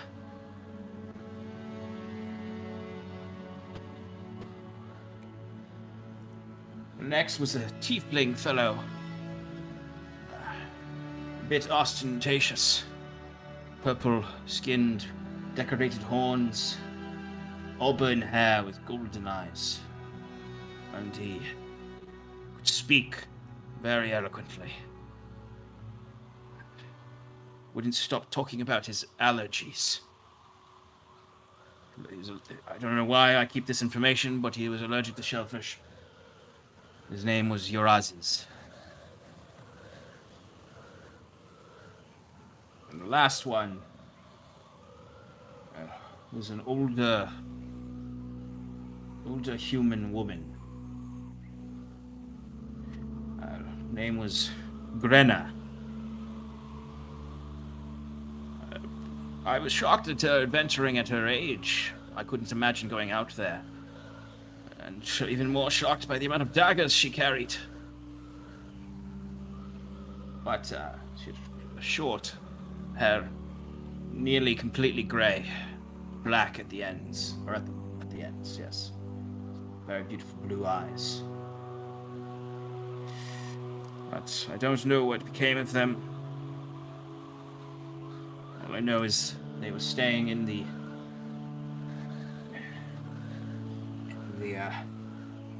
Rebel Sea Dog Tavern. Brenna, Eurazes, and the last one was again? Dralda. Dralda. Thank you, Raphael. I will sleep them out. You rest easy now. Yes, I need to rest. I look forward to seeing you all again. And so, before I go too quickly, can I just make a quick perception check to see if he is actually just old and weary because of his age, or something possibly from the sickness. You can give me a perception check or a medicine check. Could I help with this, maybe? You can if Serathil asks you to, or you can do your own roll. I would like to do my own roll. Okay. Yeah, go ahead. Do medicine. It's 15. Was it Arcana or Medicine? What were the Medicine or perception. Okay, I'm gonna go with Medicine as well. With a 15, he's without even the context that the others have of what he was like before. He does seem like he's been affected by this. I wouldn't say that he has a sickness. Yeah. Like the full sickness, because he seems like a smart enough man to know not to spend too much time with them. As an alchemist, he's well aware that ingredients and reagents and components have effects that addle health. But that being said, even with the precautions he's taking, it is affecting him. So long as it... With a 7, he looks old. Yeah. Dummy. Use the look. Oh man, these wizard boys, and they're gonna be feuding over their intelligence rolls. Okay. Then I'm all set. Okay. Is there any other errands you all would like to do in the city before heading back for dinner time? And Yes! There's one thing I need to do. And let's go back to the rich man's house. This part. Okay. So scared. You do have time to do that. Kieran, is there something particular you wanted to do? Kieran would seek out a skilled smith to make glass titan heavy armor plate mail skill. Absolutely. You can find someone. In fact, you could. He does actually have a few recommendations up in the upper class area. You can find this. At first, you're kind of question his skill as a smith because he's very richly dressed, and he is just doesn't look like he could lift a hammer. But he has like a very established shop, and you can see like also there's like actual other magic armor there. Like you can see armor that's probably enchanted, and it seems like he might not be a traditional smith in the sense of like you remember Senric being, or even Scarlet the few times she was smithed in front of you, where it's rough and callous work. This guy looks like he probably incorporates a lot of magic into his crafting, and he's more like an artificer. Of course, I imagine you might even like think about Felix a little bit in this equation. But even as you're walking through the streets, well, you didn't really like him, so maybe not. Felix would definitely be able to make some dope armor out of this, but he is gone. His shop is gone, you would notice in the alleyway. But yeah, you're able to find a smith who can craft this into a suitable armor. I'll settle that later with you, just for as far as like additional price for the crafting. But you will be able to get a magic set of plate armor from this. Excellent. Unless anything else happens, Wiswick would probably go with Huron and nag him about the Gra and how he forgot to legend lore him. And he doesn't have the reagents. just left the apothecary. Come on, man. I don't know if they have the necessary religious incense that I'm looking for. It's a lot of incense. But anyway, Timber, you know where this man lives because you stalked him the last time you were here. What would you like to do? I would like to become a human. Okay. Knock on his door.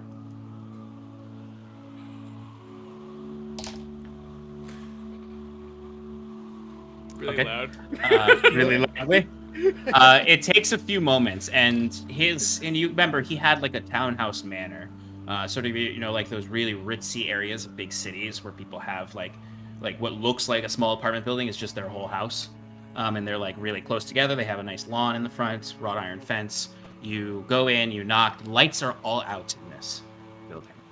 You know, it's around noon time at this point, so it's a little brighter, but the snow is still whipping all around you. And the sky is a little bit brighter, and you can see kind of a dense black spot behind the clouds where the eclipsed sun is. And as you knock, you do start to hear like rampant movement inside. You hear a glass shatter at one point and stumbling, and then you would see the door opens just slightly, and you can see a chain lock, several chain locks on it, and you would hear him unlocking bolts as the door opens, and you would see that same man from before, that kind of tall Littlefinger style effete nobleman. His hair has grown significantly in the last month, and it is greasy and tumbled around and messy. His eyes are bloodshot all throughout, as if burst blood vessels, not like bloodshot because they're irritated, like there's actual like burst blood vessels in his eyes. His face is covered in the goatee is still longer, but there is clear gray shadow on the sides. And he opens the door and he's just like, Sir, are you okay? What do you want? Who are you? Who are you? What are you here at my house? The auctioneer told me that you are interested in magical goods, and you No. might have something of mine that I think you may possess. Something of yours? Yes, a sphere. Sphere. It was Yes. auctioneered by my stupid son. But it's Your son. mine, and I need to claim it Heirloom. back. And I purchased that with good gold money. I was out 10,000 gold for that. I can trade you, sir. I don't. Well, I What do you carry have to some trade? goods with me. Sir, you see, he it's cold out closes here the tonight. door, Oh. and you hear him open up several of the chain locks, and then opens the door wide. And you can see him standing there. He's kind of like a little more emaciated than he was last time, and his home is a mess. Where the furniture is like broken apart. You can see some of it like looks like it's like singed at points. Like it, and a lot of it looks like it's just been like cut through. I think someone just like took a big axe to it. And you can just see there's like one light lit in here. There's like one oil lantern that's weakly in the back in the kitchen, where you can see there's just like food rotting on the tabletops, and it reeks in this space. Come on in. Keeping a safe distance, Timber will follow in. You see he leads you into like a dining area next to this kitchen, and you can still you can see into the kitchen from it, and it is disgusting. There's rotten food everywhere, covering all of the tables, old tablecloths that are just black and brown from use, and a little bit of blood, like little drops of blood on them, and more singed, like cut marks throughout. Sir, why is there blood here? Oh, I'm so sorry.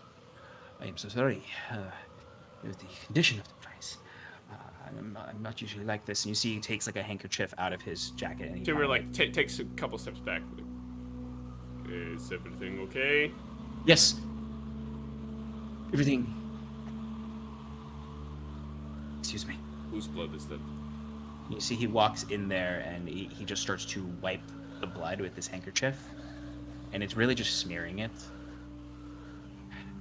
It's my blood. It's my blood, of course.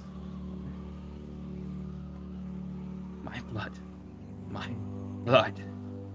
Sir, the sphere. What? Sphere. Yes. Trade, you said. What do you have? What do you have to give? Years of your life. What? I contain a... Sorry, that is not meant to be intimidating. have a potion that can give years of your life back. As well as... You frightened me. I'm sorry. I didn't mean to. You're frightening me with your blood. And he's still wiping it. it. Place. It's not usually like this. It's not usually like this. It's not usually like this. I also have a bow that might interest you. Very popular up in north. Oxland. It's a bow of the Crimson Court. Come this way, come this way, come this way, come this way, come this way, come this way. Come into the dining room. I'm coming. And you see he just like swipes all of the trash and heap on the a table off onto the ground. What's your passive perception? It's some numbers, Sean. It's an 18. Oh, by the way, can you just give me a quick wisdom saving throw? Oh, thanks, Clayton. Yeah. It's a 22. Okay. Yeah. You suppress. Interestingly, though, like since the experience with Lou, you do still feel that drawing hunger sensation when you see or smell blood. Especially when you started to just kind of smear it around. You probably had to like. But what was your passive perception again? 18. Okay. On some of the papers you see that have like fallen to the ground, you can see they're like newspapers that have like kind of like been printing pressed that might be delivered around in the upper class area. But you see he's just been like scrawling pictures all over them. Of In what? just this Could I see? deep black ink. And you see a picture that looks like a pretty graphic drawing of a murdered individual, like a brutalized body, ritualistically. Let me up. Right now. What do you have? Stranger.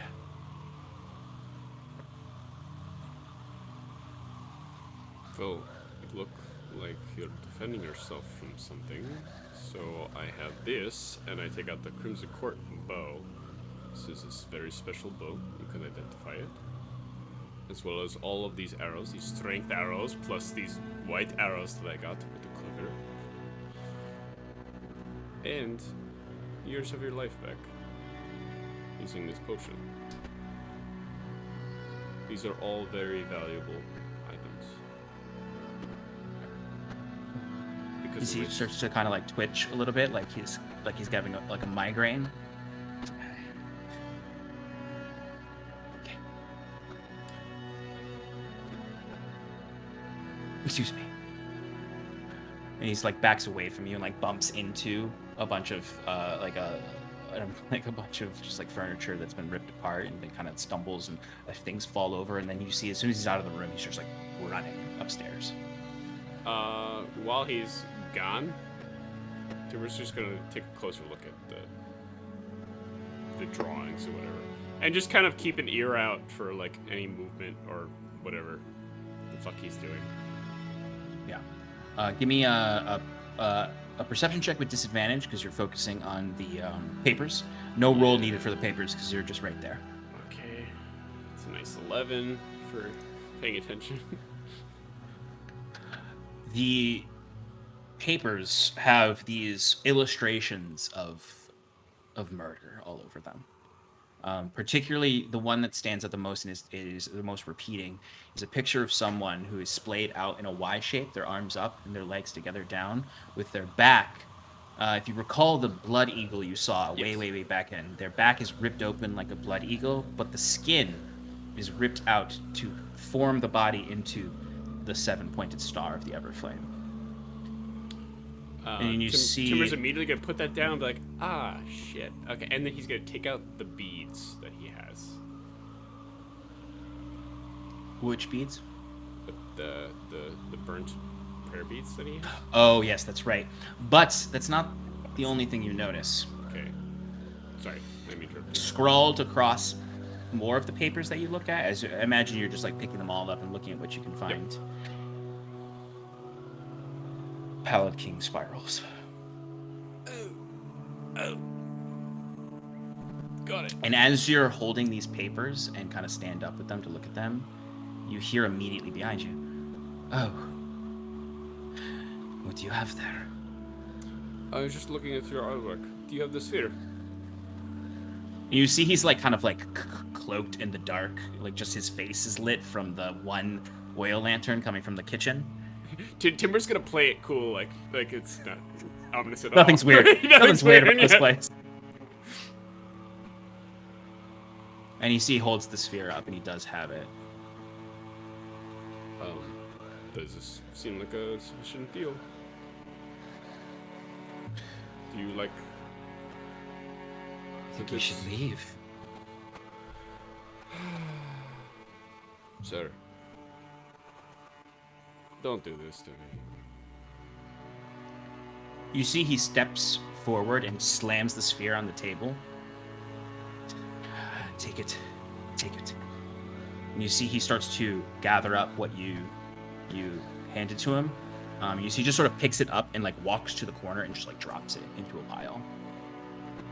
Where you can see there's like other artifacts here that are just laying around. Like you're noticing other things from the auction house. You need to leave. Take the orb. I will leave right now. Take the orb. I'm gonna leave. Okay. Very creepily, you don't really see him move behind you, but you kind of like go through the dining room into the living room out to the front hall where the door is, and like he's like suddenly there with the door open.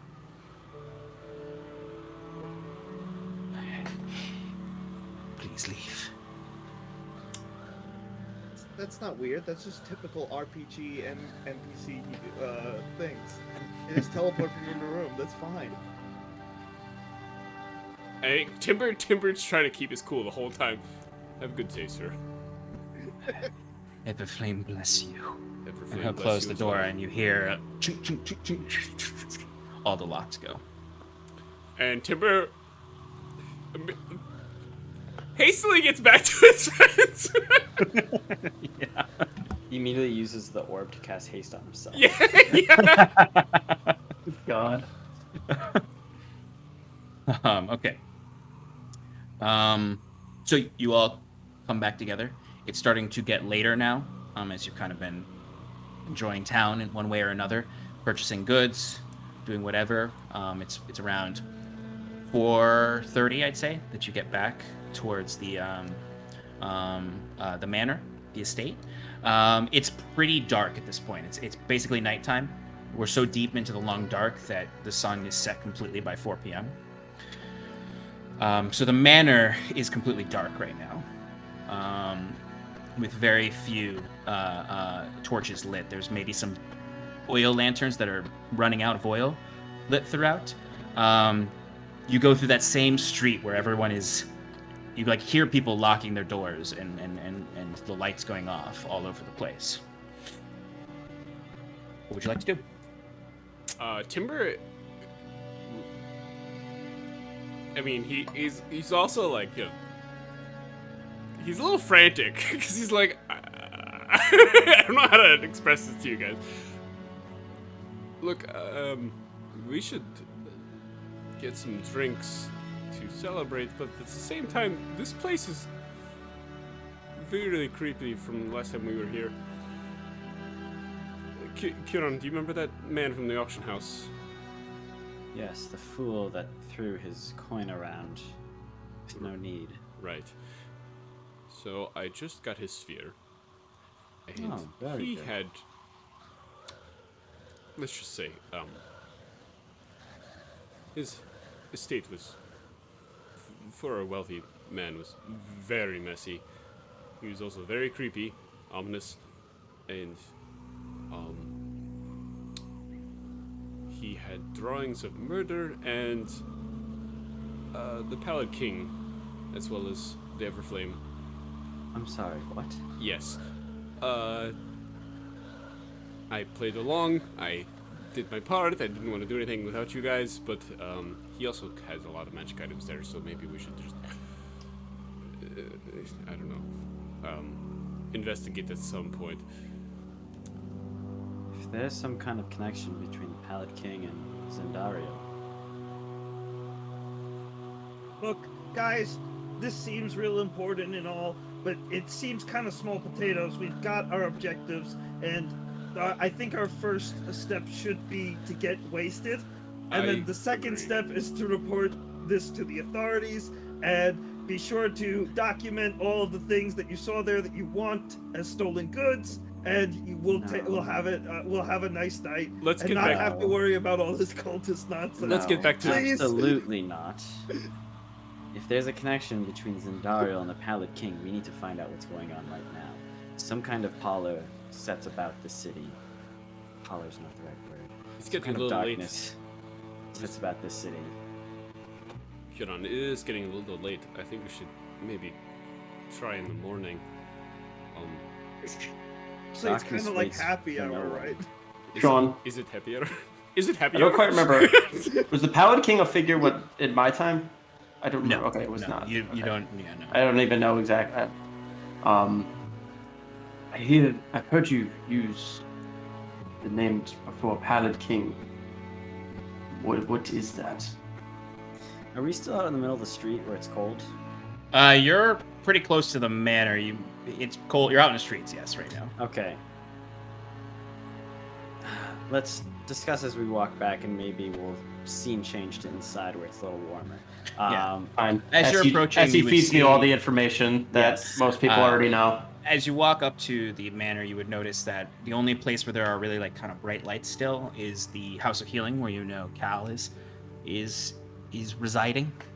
It seems like Oriel probably just has people guarding that space because no one else is in the rest of the estate until tonight. You know Oriel's not there because he said that he wouldn't come back, but you can absolutely be explaining the Pallid King to Serathil as you're entering into the courtyard. And so, the Wayward One laid his worm Ulfis at the foot of the ash tree of the old lore from season 1 of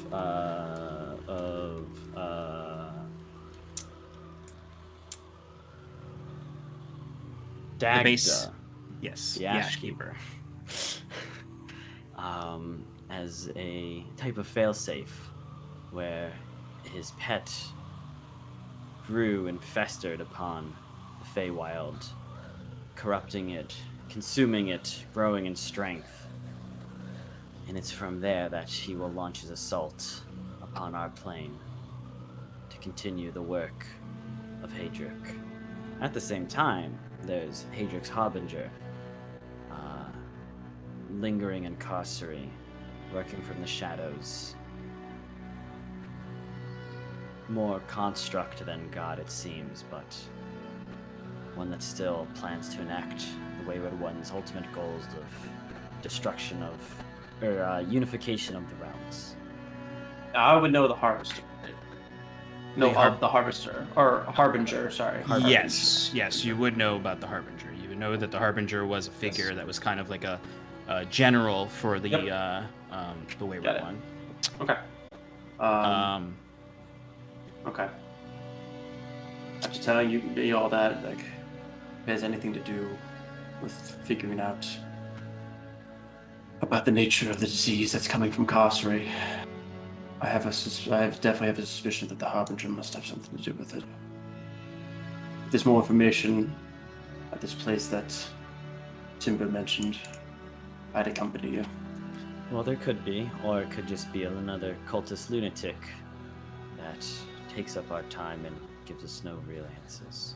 Regardless, when we get into contact with the governor, it's probably the best time, because it is, it's not our city. We don't want to go around causing trouble just yet. As much as that is my initial inclination, is to immediately go kick down a door and find out what's going on.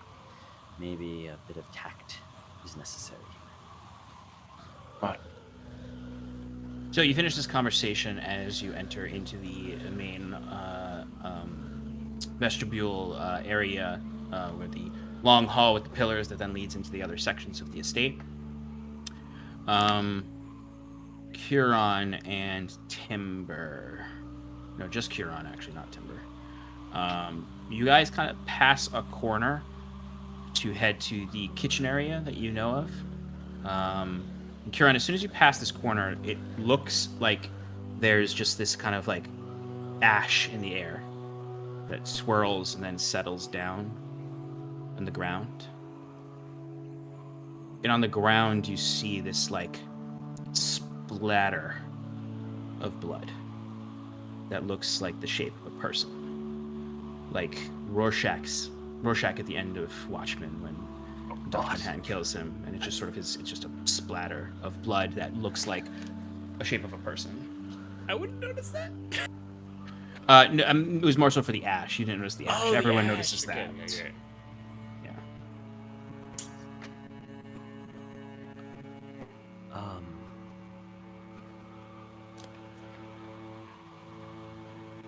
And with a passive perception of 30, if I'm not mistaken. Yeah.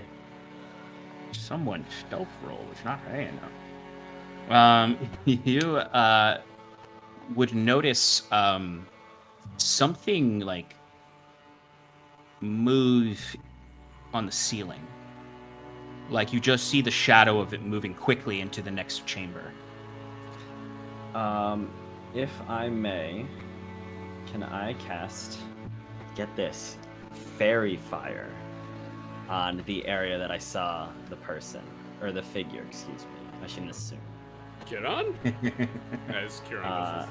Which they, whatever this is, needs to make a dex saving throw. DC Okay. 20. I will do that for them. Cast it at a higher level, step up. Why? No, you want it. It I doesn't don't do even know what it. anything. I was gonna say I don't even know what it does at a higher level. I don't actually think I can cast it. That's not how it works. Yeah, that's not how that works, Jen. So, DC 20, you said? Yes, sir. They rolled 19. I mean, Wow. I wasn't sure that I would get them. I assume that they have a very high dex saving. No, I know. I'm just saying, I'm saying that you succeeded. They succeeded. No. I meant they got a 19 total. Oh! I see. I'm sorry. Yes. I did say that wrong. I did say that implying that they rolled a natural 19. I'm sorry. No, they rolled a 19. So you would see the shape of a humanoid figure, and they seem to be crawling on the walls. Like their arms seem to pierce the wall almost with like claws, and they're heading towards the House of Healing. And then, if you'll allow me, Curon will direct his staff and shall yell, "Stop!" and cast command. That Okay. They need to make a Wisdom saving throw DC 20. DC 20, good lord.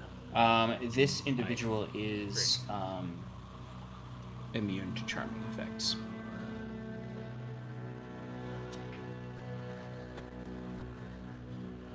This isn't a charming effect, though. Well, I guess The what I spell mean has is no like effect if the target is undead, if it doesn't understand your language, or if your command is directly harmful to it.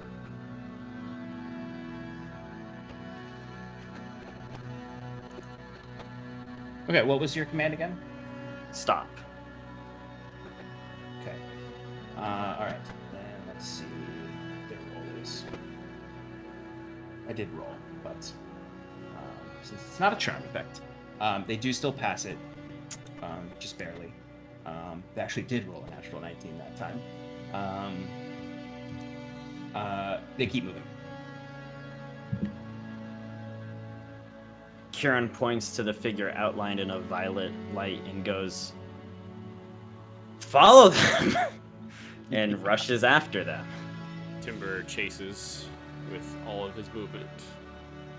I mean, can I cast a spell? Yeah, I mean, any of you can at this point. Like, Huron is definitely making it clear that there is a threat within your range here. Polymorph. Well, yeah. Yeah. I mean, like, is there an order? Is there like an initiative to this? We'll roll initiative for this after the break. We're gonna take a break because I can see the pain on Alex's face for the pee he has to take. I have to go so badly! Okay. Can I All right, go? folks. We'll be back in 5 minutes. Okay, thank you. Bye.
welcome back, everybody.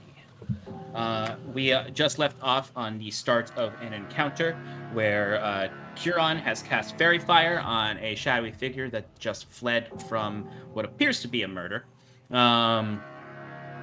So, what I'm going to have you all do is roll me an initiative roll as you pursue this creature as they rush to the House of Healing. You said initiative. Yep. It's pretty lit. I have advantage on every initiative roll, and yet I somehow always roll so low.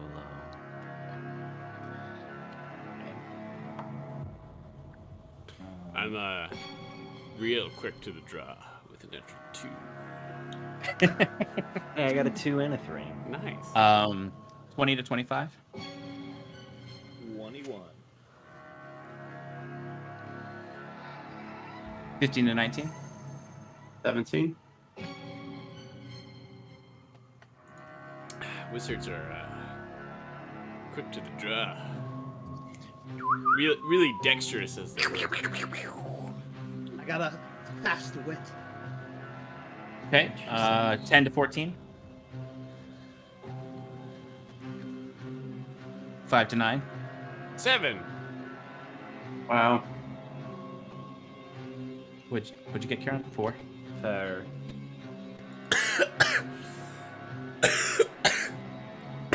Poisoned. Got him. Poison. That arcane oak, that chrono core was poisoned actually. Yeah, somehow. damn it! No! This whole time! All right, Wizwick, you are up first. I'll tell you what you see. So everything is really dark.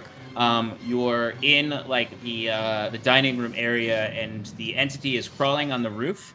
And they just crawled out of the room and into the next hallway, which leads to the House of Healing. They've moved about 60 feet away from you. Maybe a little less than that, more like 45, because they would have had to turn and go around. That's a little bugger. Polymorph modified charisma saving throw. I wiggle like a worm and make him turn into a caterpillar. I just want to ask Kieran real quick about Fairy Fire, because I'm not 100% certain on the spell. Does the outline, can you see the outline through walls? I don't believe so. Yeah. Okay. No, you have to you have to see them to get advantage. Okay, so you can't see them from where they are right now. So essentially, I'll put it this way: you're in a room. You turned into that room from a doorway. There's a wall, and then there's another hallway past this room. That's the hallway they went down. So they're behind a wall from where you are right now. Okay. Can I? But you could also you could definitely go use your movement speed to be able to see them. Yeah, I was gonna say you said 60 feet away. I don't know if I can reach that far. I amended that to 45 feet away. So if you step out of the room, you'll see a light bleeding from that hallway, and you'll be able to walk, 20 feet and be able to see them down that hall. Okay, great. I have 120 feet dark vision as well. So. Yeah, you could definitely see the glowing light from the Fairy Fire. By the way, Kieran, what color is it?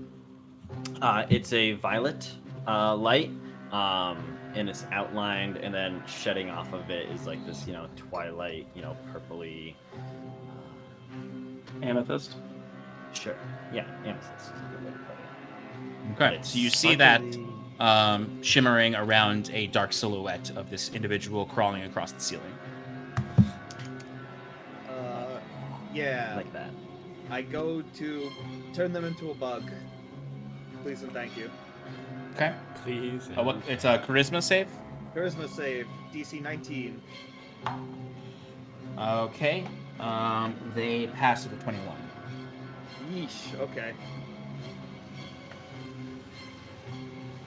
Anything else on your turn? Hey, wait up! Where you going? That's about it. Okay. Wizwick, you see the figure drop down from the ceiling and land on the ground. And then they turn around and look at you and start walking towards you. Slowly at first. This just scares me enough for me to immediately start Like, I'm still facing them, but I'm like slowly walking backwards as they're walking towards Yeah, me. you can walk 5 feet backwards because it's now their turn. Okay.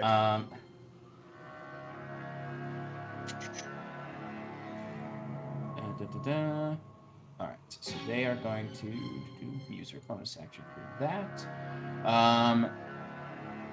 You see the silhouette glimmering violet towards you, and then you see them raise their hand out, and their left hand, and they go like this. And you can see some kind of tentacle shoots out from their hand towards you as they make an attack roll against you.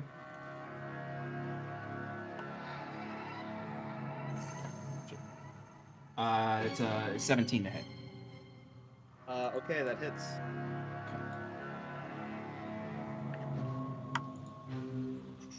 Let's see. That is 9 points of piercing damage. And then...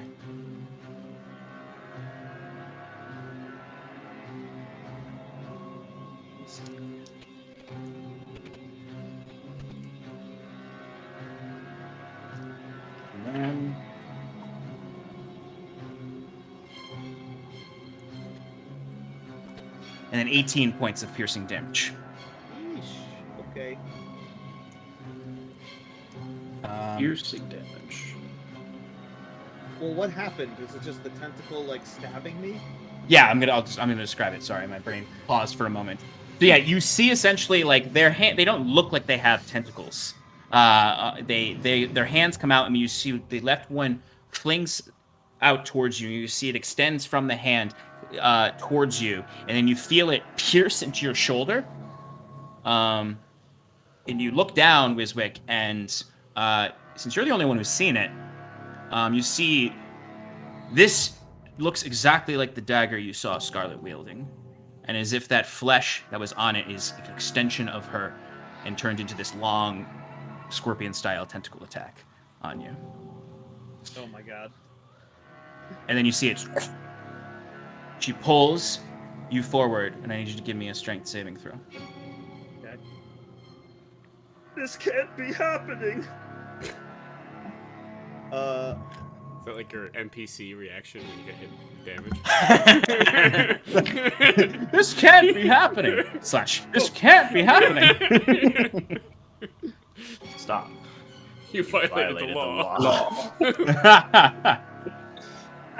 Who's there? Hey, Somebody steal your sweet room? I got a 14 with a -2. It's not bad. Okay. Unless it's magic. It's not. It's not magic. You do not succeed. And you're pulled towards her 20 feet. And you see you're pulled forward, and she walked close enough to you that you're now directly on her, and it kind of the dagger comes back into her hand, and she grabs you by the throat. Shannon, if you want to reveal yourself at this point, you can clearly see the visual of Scarlet you saw in your scry here. And she is out of focus because it's dark out. Oh, damn. Oh, damn. Okay. We I can't will hear you. You're muted. You're muted. Yep, sure am. She has that blackened carapace armor that looks like overlapping maws that gnarl onto her, and you see those opaque, cloudy eyes. You can just see the hint of the amber underneath. The hood over casting the whole thing, and you can see in her right hand the corrupted Fierce Soul hammer is there as well. And that is the end of Bloodraven's turn. Serathil, you are up. Timber, you're on deck. Shannon, you have control of your character again. Thank you. Just for context, when I saw Fezzik rush through the door, did he pass it? Did I see him get stabbed by a tentacle and pulled? Or did he turn the corner and, like, didn't see anything? You mean Wiswick? Yes. You said Fezzik. What did I say? Did I? You Yeah. said Fezzik, which Fezzik. is Shannon's husband's character in our home game. Yeah, because he, Not because anymore. Yeah, that's true. Because he backed up, you would essentially see Wiswick backing up in fear, and then get stabbed with a tentacle and pulled across into the. Okay, then all right. Yeah, I'm jetting through the door to follow him as well. Turn it. I see her. I imagine. How far is it to the doorway from where I was standing? Less than 30 feet. It is 20 feet. Okay, I will do that. I'll turn the corner and I'll see Wiswick right up against who I don't know is Scarlet. And seeing an enemy, I will.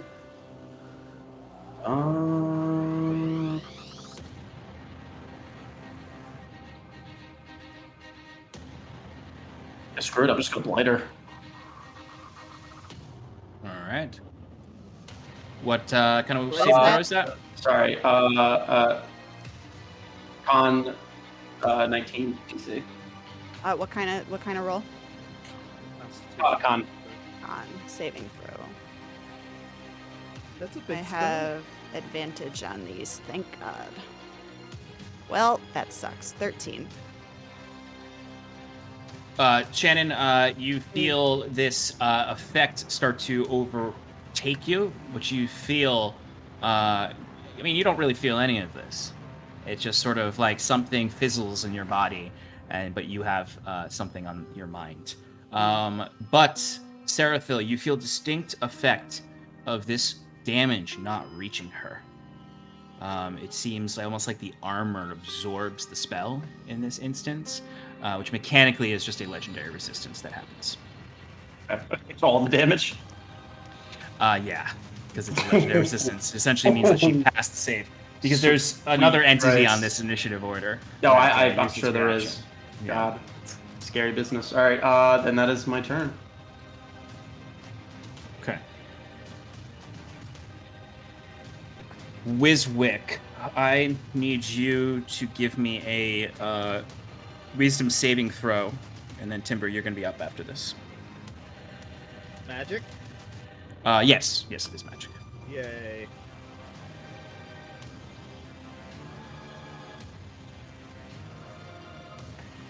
Dirty 20? You think I'll take it? Yes, that'll do it. You succeed. But you do see this distinct effect happening with Scarlet as she's holding you up in front of her. You see the cloudiness of her eyes seems to glow. And you can see on the armor, there's points on the armor where you can see there are eyes on it, and those glow as well. And you feel an attempt of something trying to penetrate your mind to instill horror and fear in you, but you resist it. Nice. Timber, you're up. All right, so I don't know what I see, but I see everybody running down the hallway and people shouting. I will run towards the commotion. Now, Excellent. Sean, I have Devil's Sight. Can I see that it's Scarlet? You see the only person who knows what Scarlet looks like in this armor is Wiswick. So what you would see is someone who looks like a Crimson Court assassin. I'm sure, Wiswick, I don't know, you described what you saw in that scry to them, Nope. right? Nope, But you kept it to yourself. I imagine that I will say something after she gets hit by the initial spell, like the blight. Mhm. Like if I see her like take damage in any way, I'd be like, "Don't harm her! It's Scarlet!" Like one of those. Yeah, I'll say, you hear Wiswick cry out, saying that it's Scarlet, which you would see initially, kind of simultaneously on hearing this, since this is all happening at the same time. You would see the shape of what looks like a Crimson Court assassin, essentially, at first. It looks exactly like that one that came for you guys that one time, except the armor is much creepier and more eldritch horror-y, we'll say. But it looks like a Crimson Court assassin, but then you hear Wiswick shout this out, and it easily connects in your head based on the other scries that you do know about. Got it. If that's the case, I will.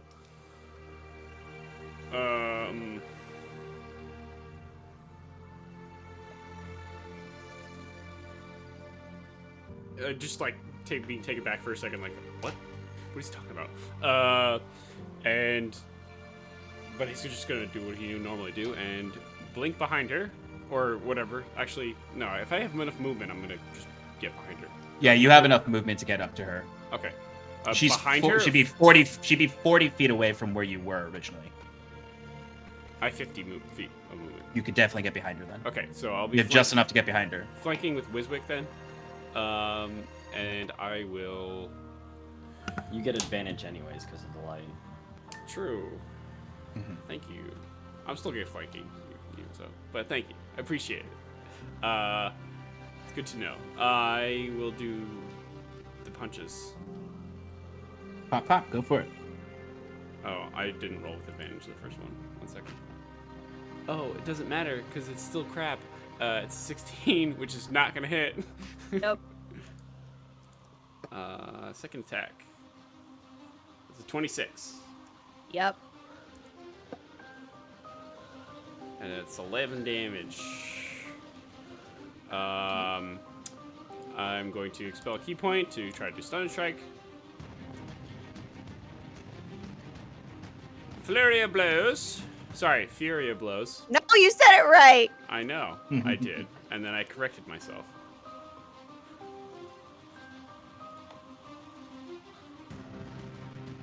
So did you do the saving throw, Scarlet? Shit, no. You're playing now. I know. It's a do I have fail. Advantage. Yeah. Once again, the armor seems to absorb the shock of it, and Scarlet is using another legendary action. Actually, wait, nope. I lied. She can't, because this thing does not have 2 reactions. Ooh, legendary resistance is a So reaction. she is stunned. Cool. I don't think this hits with a 17. Yep. Nope. There we go. That's my third attack. You're going for fourth. You can do it. Woo! It's a little better. It's a 22. That'll hit. That'll hit. That'll do pig. Nice 8 damage. Woo! Reduced to 4 because I'm raging.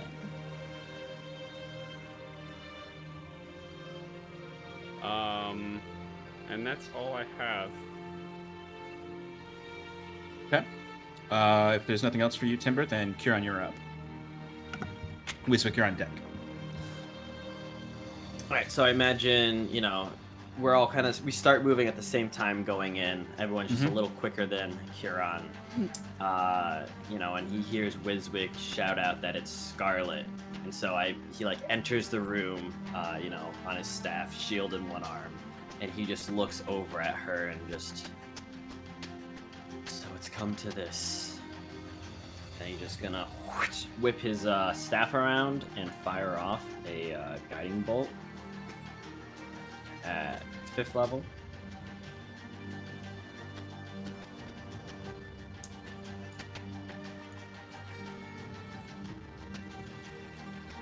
For a 30 to hit. Yep. Dealing 25 radiant damage.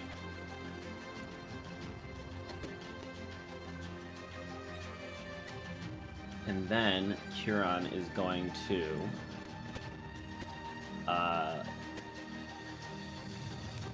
where'd it go? Get this, he's gonna slip into shadows. Ah, good As a old-fashioned bonus racial feature. Yes. To hide, even if I have no cover or if I'm under observation. And then Kieran's just going to try to flank around to one side and start to get closer to... Yep. Can I use my reaction here? Yeah, because your reaction is... well, you're stunned, so you can't use your reaction. That's right, I can't. Yeah. Kieran, go ahead and give me a stealth check for that. And I'll say without disadvantage because of the nature of the feature. No. 5. Okay. Okay. Anything else, Kieran?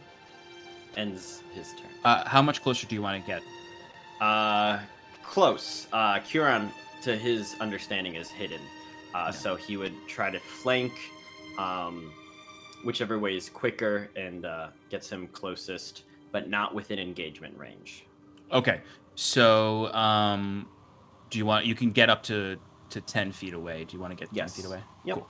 All right. We'll say you're on the left side of Okay. the hallway. Okay. Curon, just because it's your turn and your passive perception, you would notice this, but it looks as though she had already taken out some other guards down the hallway, and that maybe the one that you caught her killing was running away. So Shannon, just so you know, you have 3 soul trinkets. Yep. Okay. Wiswick, you're up. Okay, so am I restrained or anything, or she pulled me? I would say you're just grappled. You're not restrained. And if she's stunned, am I still grappled? That's a good question. I'll say no. I'll say that she drops you. Okay. I will take my chance and tumble backwards and reach out with my hand as if to, like, reach out for her. And the glove that I was wearing on the on the hand that I'm reaching out starts to heat up and burn away, and under it is the magic item I gave Scarlet for her birthday, and I use it to shoot a flaming serpent at her face. Okay. So go ahead and give me a ranged magic attack. Oh, I thought it was a DC 20 dexterity saving throw. Um, Do you need the magic item description? Because I'm pretty sure No, that because- wasn't the final play. Well, I think if you recall, I remade it, Okay. which Then is remember- in which is in D&D Beyond. If you want to grab it real quick. Oh. You also have an okay. advantage on this attack roll, True, that is true. so might be better. I mean, if she fails dexterity saving throws, maybe not, but it doesn't matter. Well, right now, Um, I'm stunned right now, so I can't do anything. Yeah, so you have advantage on it's the items is ranged attack, but I'll allow it to be a ranged spell attack. Oh, Um, okay. I like that, Don't we all? except I don't know how to roll that on D&D Beyond, so I'm just gonna roll a D20. and Just add roll a that. d20 and yeah, exactly. And I have advantage, right? Mm-hmm. Mm-hmm. Mm-hmm. Has anyone got any sweets on them? No. I got a 19 plus 10 is a lot. Yeah, that'll hit. It's a lot. And I don't know what it does because I haven't put it on my sheet I have 1d6 piercing and 1d6 fire damage. yet. Any restrained or anything like that? Yeah, Just there about- is a DC 18 strength saving throw, which I'm gonna fail, right? which can be grappled or pulled, or you can pull yourself to her. Pretty. I mean, stunned is one of those weird conditions. I think you automatically fail Yeah, I think so. saving throws. Strength and you failed at strength and dex, so you do automatically fail. What's the name of the item? Chain bracelet of the depths.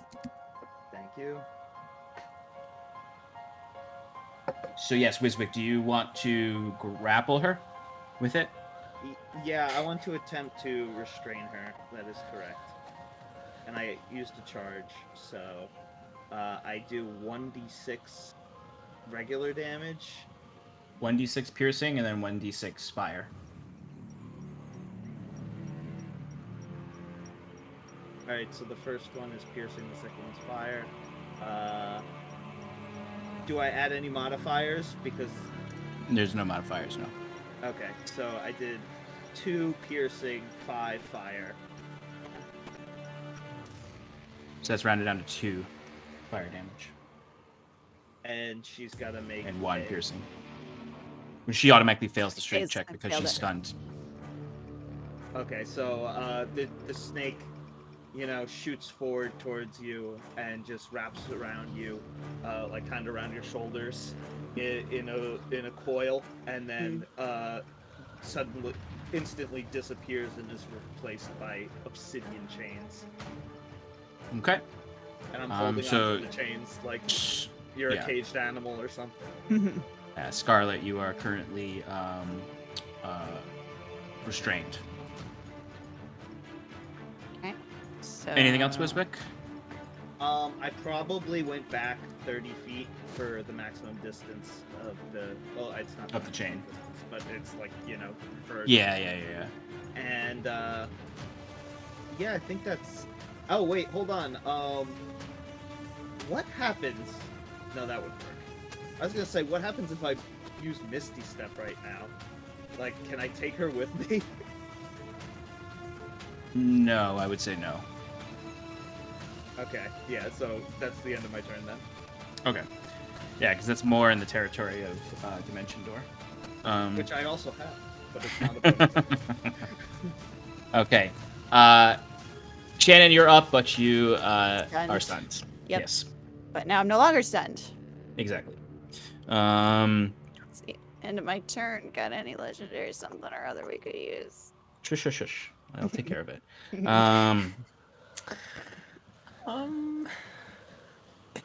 Technically, she's stunned until the end of my next turn. Oh, that's Okay, right. yeah. That's right. So that's you're right. stunned for 2 more I people. played a monk for 3 months. I more should peoples. know that. It all went out the window. It really did. Okay. I do need anyone within 5 feet of her to give me a dexterity saving throw, which I think is just you, Timber. Probably 18. 18. That succeeds, so you'll take half damage. Is it a... Oh, it's dex save, so Okay. you evade it. Thanks. Cool. All right, but what you would see, I guess, just for your reference, the armor seems to react to the presence, and you see kind of like these tentacles shoot out of it and attempt to just like swipe at you and push you away from her. But Seraphil, you're up. Alrighty.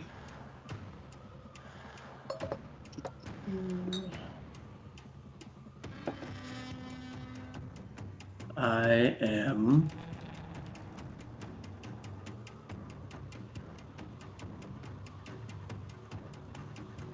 Dude, I'm just gonna go for another blight. Screw it. Yeah, I'm gonna do that. 19 con saving throw. Okay, go ahead and roll that, Shannon. Con save.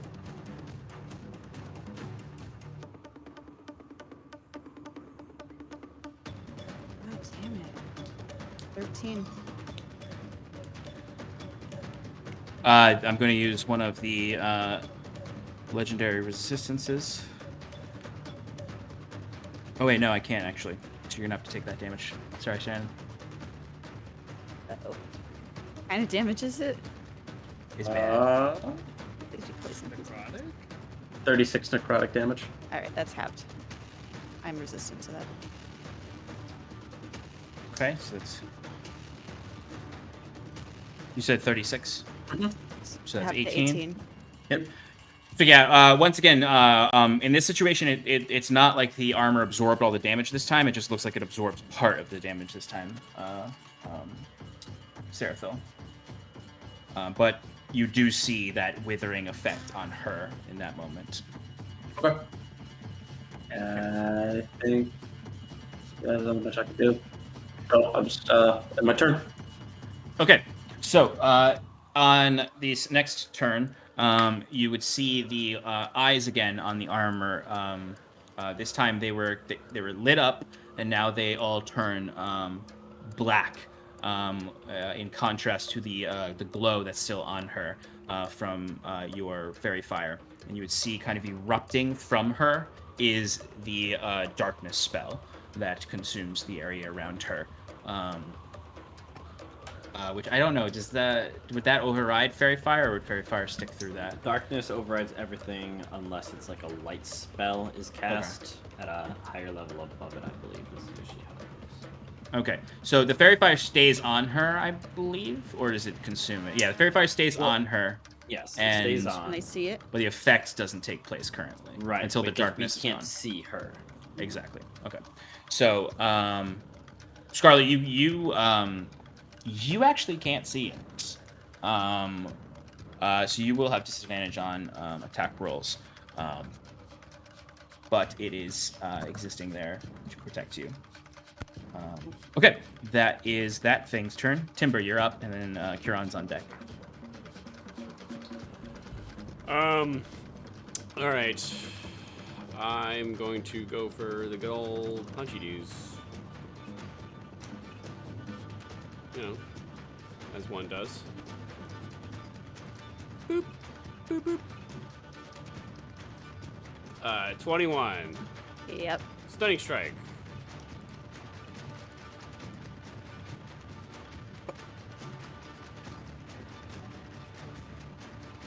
Should I go ahead and roll the damage first, and then Scarlet, you can roll the 10 damage. the saving throw.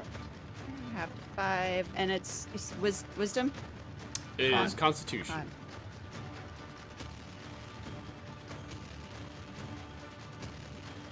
That's Fail. better. 21. I have advantage because I have a soul trinket. Oh, don't you have a limited amount of those? Right? Isn't Phantom like you have to use a trinket every time you kill someone? It says when a soul trinket is on your person, you have advantage on death saving throws and con saving throws for your vitality is enhanced by the life essence within the object. Oh, so she just has it. As long as she has one, she has I that. thought it was like you had to like use it to. There's different abilities I can use that use it. And that's not one of them. Yeah, it indicates in the effect destroy the trinket. That one doesn't indicate destroy the trinket. That's what I thought it was. My apologies. It's the other two. You have to destroy the trinket. That's the one that does. Got it. Anyway, go So for the 21. second attack. 23 Yep. to hit. Yep. Another stunning strike. Okay.